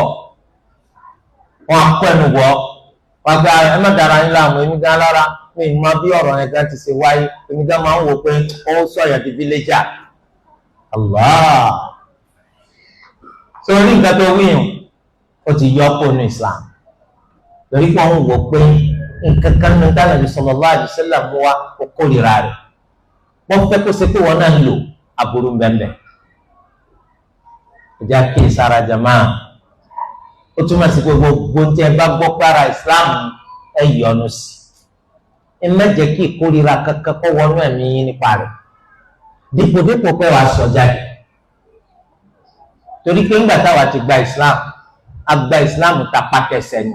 ya ayyuhalladhina amanu udkhulu fis-silmi kaffa wa la tattabi'u khutuwati ash-shaytan innahu lakum aduwwun mubin ẹ̀wọ̀n ní Islam tapa tẹsẹ̀ ni ẹ gbọ́dọ̀ kórìíra kankan nínú nǹkan tí Islam wà ìkórìíra kankan nínú tí Islam wà ó dà tó ṣe pé àwa náà ń ṣe à ń tẹ̀lé à ń lò ó lọ́yọ̀ wá kó ní Islam. ẹlẹ́kẹfà ẹnikẹ́ni tó bá ń fi nǹkan kan nínú ẹ̀sìn tó lù wá fi rán Nabi Muhammad sallallahu alayhi wa sallam tí máa ń fi ṣe yẹ̀yẹ́ tàbí ẹ̀san kan tó lù wá ló wọ́n fún yàn lórí téèyàn bá ṣe nǹkan kan àbí ìyà kan tó wọ́n fi jẹyàn lórí téèyàn bá ṣe nǹkan kan ẹnikẹ́ni tó bá fi nǹkan kan nù rẹ̀ ṣe yẹ̀yẹ́ káfàrà ọ̀nà kó nu Islam ẹ̀dá kí là máa fi ṣe yẹ̀yẹ́ níta gbàgbọ́ ni níta wò pé kò já mọ́ nǹkan kan là máa fi ṣe yẹ̀yẹ́ báwo ni Islam tèmi fẹ́ tàtàrà rẹ̀ wà lìjẹ́nà Islam tó pé iná ní gbogbo ìgbésí ayé mi dálé lórí mùsùlùmí máa fi nǹkan kan nù rẹ̀ ṣe yẹ̀yẹ́ kò gbọ́dọ̀ ṣẹlẹ̀ kò gbọ́dọ̀ ṣẹlẹ̀ ó gbọ́dọ̀ fi nǹkan kan nínú Islam ṣe yẹ̀yẹ́ ẹ rí i pé nínú àṣà àti ṣe Yorùbá wọ́n ti lè ṣubú sínú eléyìí púpọ̀ ọ̀pọ̀lọpọ̀ nǹkan ló wà ní Islam tó pé Yorùbá máa fi ṣe yẹ̀yẹ́ ó yẹ ká lọ bẹ̀rù náà ya ayyuhalladhina amanu qu anfusakum wa ahlikum nara waquduha an-nas wal-hijara 'alayha malaa'ikatun ghiladun shidad la ya'suna Allaha ma amarahum wa yaf'aluna ma yu'marun. ẹ wá ìsọfúnni ara yín àtàwọn ìyàwó àtọmọ yín níbi àtiwá náà ní tí wọ́n fi kó iná yìí ó ná làwọn èèyàn àti àwọn àpáta àwọn màláíkà bẹ́ǹdì iná yìí tí wọ́n nípa tí wọ́n ní agbára. àwọn màláíkà yìí ṣe Allah lórí àṣẹ tó bá fi pa wọn nítorí bá ní kí wọ́n ṣe ni wọ́n máa ṣe. nínú pọ́ùn wá sọ fúnra wa níbi àtiwọ́ náà á gbọ́dọ̀ fi nǹkan kan ní Islam ṣe yẹ̀yẹ́. ọgbọ́ ọlámú ọ̀bọ ọlámú ọtí ọlọ́run kọ̀tí ọlọ́run ọgbọ́rí ọgbọ́rí ọgbọ́dọ̀ fi nǹkan kan nínú Islam yìí ṣe yẹ̀yẹ́. tí ẹ bá ti dánwò èèyàn bà Islam ara rẹ̀ jẹ́ nù. tẹ́ bá tara ìṣesí àwọn èèyàn wa wò ẹ rí i pé nítorí bí ń ṣe ẹ̀ nínú Islam pọ̀ gan. ẹ lè máa bú obìnrin pé dáàbò lẹ́nu èdè yùn yẹ̀yẹ́ ni yẹ̀yẹ́ ni. wọ́n lè sọ pé ṣòkòtò àbúrò rẹ̀ lókùn ti tún wọ̀ kí ni túmọ̀ rẹ̀ yẹ̀yẹ́ ni. bákan náà wọ́n lè pé irùngbọ̀n rẹ̀ bíi tòbúkọ kí ni túmọ̀ rẹ̀ yẹ̀yẹ́ ni. wọ́n láwọn ké Kùránì ni wọ́n máa ṣe àgbọ̀n tí wọ́n wí oníṣẹ́ ṣe ń kí Kùránì lódodo ní yẹ̀yẹ́ ni. kódà kó ṣe pé mùsùlùmí ni ọ ti ń ba ìsìláàmù rẹ̀ jẹ́. bákan náà àwọn fuqaha wà yìí ọtọkọtọ ẹni wọn kò rí yẹ̀yẹ́ ni yẹ̀yẹ́ ni nítorí pé òun ní ma ọmọ kankan ìdínú tó ń fi fẹsẹ̀ fi ṣe yẹ̀yẹ́. ẹjá kíyèsára Yorùbá fẹ́ràn yẹ̀yẹ́ pàápàá jùlọ àwọn ẹni tẹ́sí òdùn lára wọ́n máa ń sábà fi Islam ṣe yẹ̀yẹ́ gan. àjàjà àwọn tí wọ́n máa ń sọ̀rọ̀ bí àwọn tí wọ́n ń ṣiṣẹ́ rédíò bí àwọn tí wọ́n máa ń darí ìjókòó àwọn èèyàn lóde gbogbo àwọn MC ẹni tí ọ̀pọ̀lọpọ̀ ní wọ́n fẹ́ràn kó máa fi Islam ṣe yẹ̀yẹ́ wọ́n fẹ́ràn kó máa fi Islam kó máa fi ṣe yẹ̀yẹ́. ọbanilọ́kànjẹ́ ẹni tó bá dán o Islam rẹ̀ bàjẹ́. Islam kọjá bẹ́ẹ̀ tí eégún bá dán o yóò déèyàn eégún kínni níwájú Islam eégún kínni níwájú Islam. torí di eléyìí nínú nǹkan tí máa ba Islam jẹ́ nù ọ̀kan náà múnáfíkí ó fa àwọn sàhábà Nabi sallallahu alaihi wasallam ṣe yẹ̀yẹ́. wọ́n ń togún bọ̀ wọ́n ní àríro wọn rí àwọn ẹni tó ń pera wọn ní olùmọ̀ nínú wa yìí àwọn tó ń máa Kùránì kínú àwọn sàhábì àwọn abikùn ńlá tí ó mọ̀jọ́ ń jẹ lọ àwọn ọ̀lẹ́ lójú ìjà subhanallah àwọn sàhábà ní fi ṣe yẹ̀yẹ́. báyìí ẹnìkan dojú kọ olókùrọ ni ọ mùnáfíkì sì ni ọ nítorí sọ yẹn máa sọ fún Ànábì sallallahu alaihi wasallam. àwọn sàhábà àwọn ìfọ̀rọ̀ sílẹ̀ sọ̀rọ̀ nítorí yẹ kí wọ́n sọ ni wọ́n máa ń sọ òpùrọ̀ ni ọ lójú rẹ̀ mùnáfíkì sì ni ọ nítorí sọ máa sọ fún Ànábì sallallahu alaihi wasallam. lóòótọ́ ó sì gbéra ọdọọdọ Ànábì wa Muhammad sallallahu alaihi wasallam. báyìí lọkùnrin yìí sọ nípa àwọn sàhábà. Ànábì ní kó tó dé Al-Qur'ani tó káàkiri ẹ̀ Al-Qur'ani tó sọ̀kalẹ̀. kí ló Al-Qur'ani yìí qul abillahi wa ayatihi wa rasulihi kuntum tastahzi'un la ta'tadiru qad kafartum ba'da imanikum. ẹ sọ fún wa pé ṣé Allah àti àwọn àyà rẹ̀ àti ìránṣẹ́ rẹ̀ lẹ́yìn tó ń ṣe yẹ̀yẹ́ ẹ má wulẹ̀ wá wá wí kan o ẹ ti di kèfèrí lẹ́yìn ìgbà tẹ́ gbàgbọ́. torí di eléyìí nínú tí máa yọ̀yàn kó ní Islam ní kéèyàn máa fi ẹ̀sìn Islam kéèyàn máa fi ṣe yẹ̀yẹ́. ẹlẹ́keje tó jẹ́ pé bẹ́ẹ̀ ládùúgbò sí ìwọ́n ti tẹ̀mí láago kó tó bá wọn. ẹlẹ́ẹ̀keje wọn náà ní ká máa pidán, ká máa ṣàṣàṣì, ká ya páàbù, ká máa ṣiṣẹ́ awo. eléyìí dánú nǹkan tí máa ń ba ìsìláàmù jẹ́. gbogbo àwọn aláwo má tiẹ̀ pera rẹ̀ mùsùlùmí rárá. gbogbo àwọn aláṣàṣì má pera rẹ̀ mùsùlùmí rárá. gbogbo àwọn ìyàwó má pera rẹ̀ mùsùlùmí rárá. nítorí pé tẹ́lẹ̀ náà tí wọ́n máa ti sọ pé ohun tó jẹ́ ti olúwa nìkan èèyàn náà ni èèyàn ti di kèfèrí. àtọ́ sọ pé wọn náà máa ń tọ́pa má ó ti di kèfèrí. bẹ́ẹ̀ ni ẹni tí ń ṣiṣẹ́ awo, iṣẹ́ awo kì í jẹ́ iṣẹ́ awo àfi pẹ̀lú ìrànlọ́wọ́ àwọn àjànú. ẹ̀rí táwọn Yorùbá náà sọ pé àwọn ń bẹ àwọn ọmọ ìlọ́wẹ̀, àwọn àjànú tí máa gbénú atẹ́gùn àwọn ń tọrọ lọ́dọ̀ wọn. torí pé iṣẹ́ oògùn àṣàṣì awo kì í dójú ẹ̀, kì í gbìnà yá gidi àfi pẹ̀lú ìrànlọ́wọ́ àwọn ẹ̀dá. àwọn iṣẹ́ ìran yàn lọ́wọ́ àfi kó ṣe kèfèrí sí Allah. bọ́ọ̀lù lè jẹ́ lè máa mú látàrí pọ̀ jẹ́ oní àṣàṣì, kọjá pé intelligent náà tọrọ lọ́dọ̀ rẹ̀ kó o lè bá a mọ bọ́ jíṣẹ́. òun náà ni pé ọmọ ṣe sọ̀lẹ́ pẹ̀lú gbẹ̀ǹdì, ọmọ ṣe sọ̀lẹ́ pẹ̀lú gbẹ̀ǹdì, ò gbọ́dọ̀ tábà tó bá ti yàgbẹ́. ó sì tún lọ jẹ́ lè máa mú alákòóbá tí èyí sálámà. torí jẹ́ lẹ́yìn gbogbo àwọn aláṣàṣì ayé, ẹni tí bá ti ń ṣiṣẹ́ rẹ̀, iṣẹ́ awo, iṣẹ́ ìyẹ̀wò, wọn ní ṣẹ́kù nínú Islam. nítorí pé ńgbà tí wọ́n sọ pé ọmọ ń tọ́pa mọ́, àwọn sì sọ pé kọ̀sẹ̀ntọ́ ọmọ ń tọ́pa mọ́ àfi Allah. ajẹ́pọ̀ tí ń bá Allah fagagbága, kí ló ní tí wọn náà ní kàn? eléyìí ti sọ dání tó ti kúrò nínú al-Islam. nítorí di eléyìí o lè máa ṣiṣẹ́ kó sì ṣẹ́kù nínú Islam. èyí wọ́n sọ pé lè má mú yín yẹsẹ́ wò, wọ́n máa dáhùn èèyàn lóhùn. sọ yẹ kẹ́ máa tò lẹ́yìn ẹ̀, ẹ̀yin ti máa dáhùn nìsín. tẹ́ tò lẹ́yìn abẹ́ ẹni tò lẹ́yìn ẹ̀. ẹ̀gbọ́dọ̀ tó bá wá bínú kó fi bí tó bá fẹ́ kọ̀ọ̀kan yín. kò gbọ́dọ̀ ṣe lè má mú fún yín mọ́. nítorí pé ẹni tí kìí ṣe mùsùlùmí kò gbọ́dọ̀ ṣe ìmáàmù fún àwọn mùsùlùmí. Olúwa nìkan ló máa ń tọ́pa mọ́, ẹnì kan sì tọ́ máa ń tọ́pa mọ́. ilé ìbáyé wa ẹ jẹ́ kí n mẹ́nu bà wọn yòókù ní kíákíá. kéèyàn máa ran àwọn ọ̀sẹ̀bọ lọ́wọ́ lórí àwọn mùsùlùmí. gbogbo ẹnikẹ́ni tí bá ti ń ran kèfèrí lọ ọ̀sẹ̀bọ lọ́wọ́ lórí mùsùlùmí, eléyìí ń ba ìsìláàmù rẹ jẹ́. irú ẹyẹ lẹyẹ wọ́tọ̀, ìwọ kìí ṣe ọ̀sẹ̀bọ, kí ló dé tó fi jọ́ pọ̀sẹ̀bọ lọ́ọ́ ràn lọ́wọ́? ìwọ kìí ṣe kèfèrí, kí ló dé tó yẹ pé kèfèrí lọ́ọ́ ràn lọ́wọ́? eléyìí ó ba ìsìláàmù rẹ jẹ́.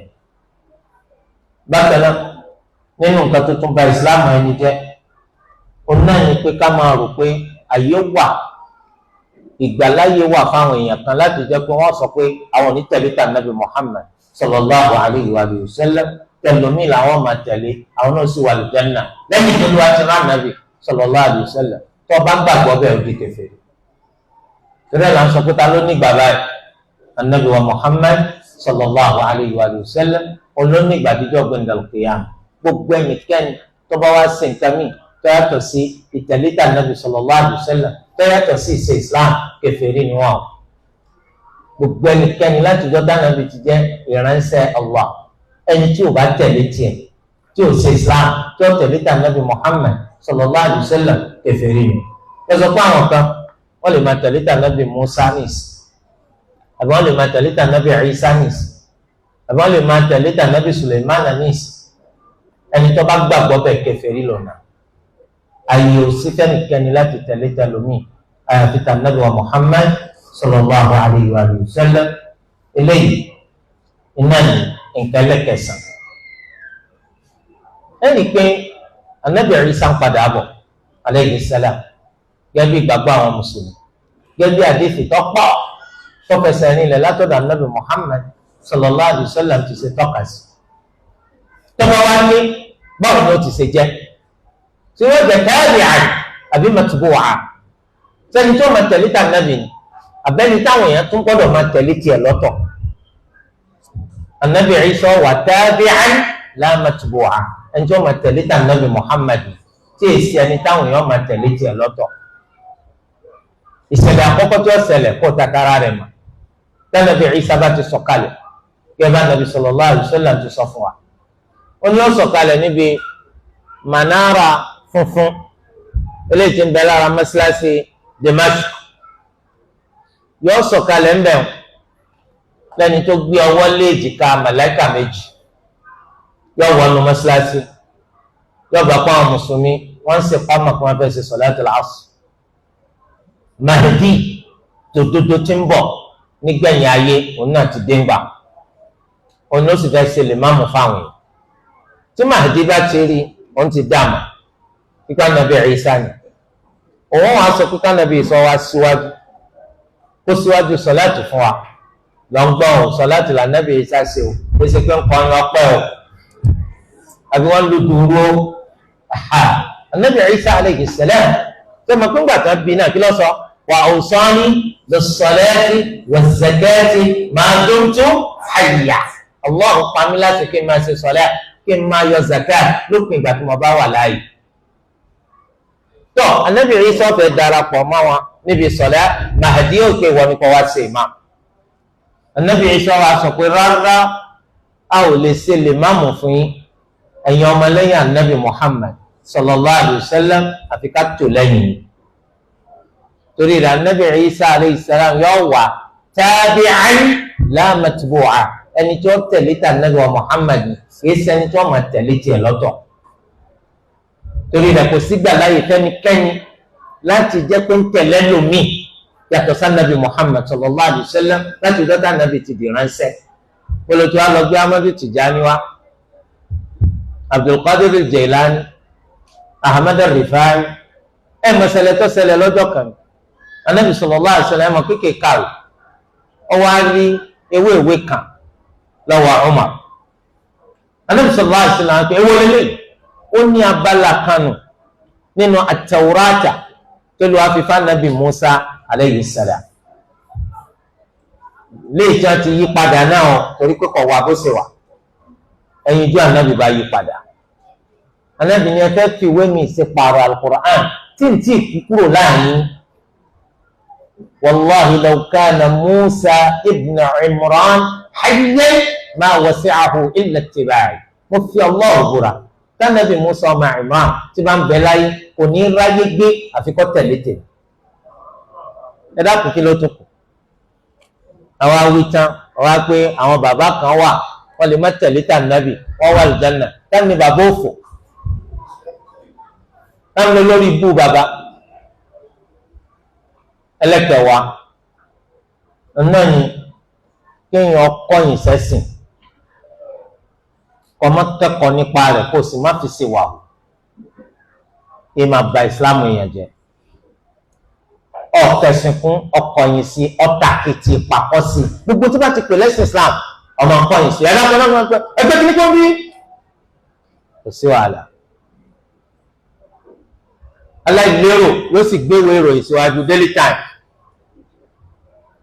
Time àti Islam èwo lọ́jọ́ra aha tí wọ́n ti wá sọ̀rọ̀ ẹ̀pà rédíò ìfẹ́ gbọ́ wọ́n bá wa sọ̀rọ̀ ìfẹ́ gbọ́ kò sí wàhálà Allahu akbar Allahu ẹ̀tì wíńdò àdàkùn wíńdò wọlé tẹ́ẹ̀ní gbọ́ pé wọ́n ń pè sọ̀lá bàbá àdánù akramakumullah bí ṣe ń sáyé rẹ̀ nu ọ̀pọ̀ ìṣẹ̀sì ọ̀kẹ́ kan parí dèpòdépò pé yóò fi ṣe wà o Islam rẹ̀ ọba jẹ eléyìí túmọ̀ sí pé àwọn ọmọ wa táàrí tán kọjú sẹ́sìn tán kọjú mẹ́sìn tán mẹ́sìn ní kókó tán kẹ́kọ̀ọ́ nípa rẹ̀ tán fi ń ṣe wà o ṣé ká máa bínú sí wọn ni àbí ká máa dùnnú ni ọ̀pọ̀lọpọ̀ àwọn bàbá wà tó yẹ pé wọ́n ṣe bàbá àlùbáríkà o àwọn bàbá àdánù nìyẹn o ọmọ tó bá rí tó mójútó ẹ̀sìn ọmọ tó bá rí pé ó ń kẹ́kọ̀ọ́ nípa ẹ̀sìn òtítọ́ bí rẹ̀ fi skul rẹ̀ lẹ̀ o wọ́n máa kórìíra rẹ̀ wọ́n máa kọyán rẹ̀ kéré lọ́jọ́kọ́jọ́ ni wọ́n máa pa àwọn kábàámọ̀ pa àwọn bírò eléyìí lọ́mọ àwọn bàbá àdánù làwọn eléyìí irú àwọn bàbá tí ẹ̀sìn wọn máa bàjẹ́ ni torí wọn fẹ́rẹ̀ ẹ̀sìn tí òun yọ kẹ́kọ̀ọ́ parí kí ni ọba máa lò kò fẹ́rẹ̀ ẹ̀sìn ọkọ̀ yìí sẹ́sì kò kẹ́kọ̀ọ́ ń parí kò sì máa fi ṣe wà wò Islam rẹ̀ bàjẹ́. bàbá kan ń ṣèbéèrè àbí wọ́n ń bá ṣèbéèrè ipò ní ọmọ kan nínú àwọn ọmọ tó ń bí ọmọ yìí fẹ́rẹ̀ ẹ̀sìn ó nìkan ní máa jáde fún lọ sí sọ́lá àwọn ọmọ yòókù yìí lọ sí sọ́lá tó bá sì jáde tó bá lọ sí sọ́lá ó tún lè pẹ́ kó tó wọlé ńgbà mí kí ló dé òun dúró kọ́ kéwú bàbá wa ń kórìíra gbogbo nǹkan ní wàá gbà kó jáde nítorí kórìíra bàbá yẹn ò fi sí school ọmọ wọn ń dàgbà wọn ń dàgbà wọn ń dàgbà nígbàgbẹ́yìn ọmọdé afira rẹ̀ sí school ó sì lọ kọ́ kí òun yanjú Allah wá sínà fún oríṣẹ́ bàbá yẹn ni wọ́n ń fẹnu ara rẹ̀ ká wípé ní gbogbo ọmọ òun kò sọmọ tí ń sànù àfọmọ yìí ọmọ táwọn dínà ọmọ táwọn fúnlẹ̀ ọmọ táwọn ọ̀fẹ́ kọ́ díèyàn ó nìkan ní sànù àwọn ọwọ́ máa ń ṣẹlẹ̀ pé gbogbo ìgbà táwọn bá ti rí ọmọ àyà wọn là káà ìlú ọmọ bá wọn ọkàn wọn mọ bàjẹ́ torí aburú táwọn ti ṣe sí kí làwọn lè ṣe tí ìbẹ̀rù àti ìbànújẹ́ yóò fi kú ọ̀bẹ ẹ̀kọ́ ńlá ni fáwọn òbí kìí ṣe bàbá nìkan àwọn bàbá tí ń ṣe bẹ́ẹ̀ àtàwọn ìyá tí ń ṣe bẹ́ẹ̀ pọ̀ wọ́n kórìíra kọ́mọ wọn jẹ́ lẹ́sìn wọ́n dààmú kọ́mọ wọn jẹ́ lẹ́sìn bí kọ́mọ wọn kọ́mọ gbé ṣòkòtò tí bẹ̀rẹ̀bẹ̀rẹ̀ dì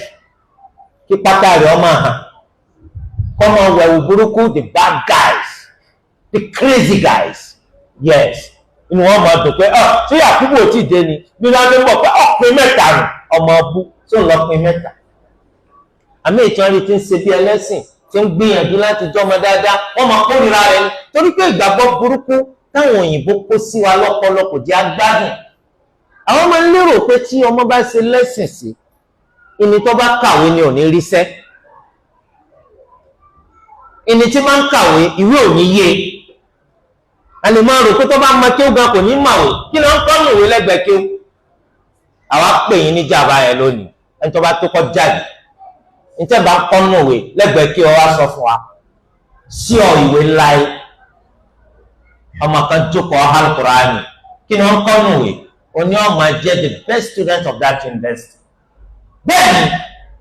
wọ́n challenge yín ọmọ yín tó bá Al-Qur'ani any faculty tó bá wà oní ọjọ́ the best of all even ní gbogbo university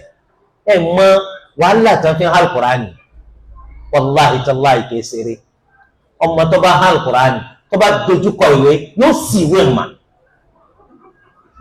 yóò mọ kọjá mímà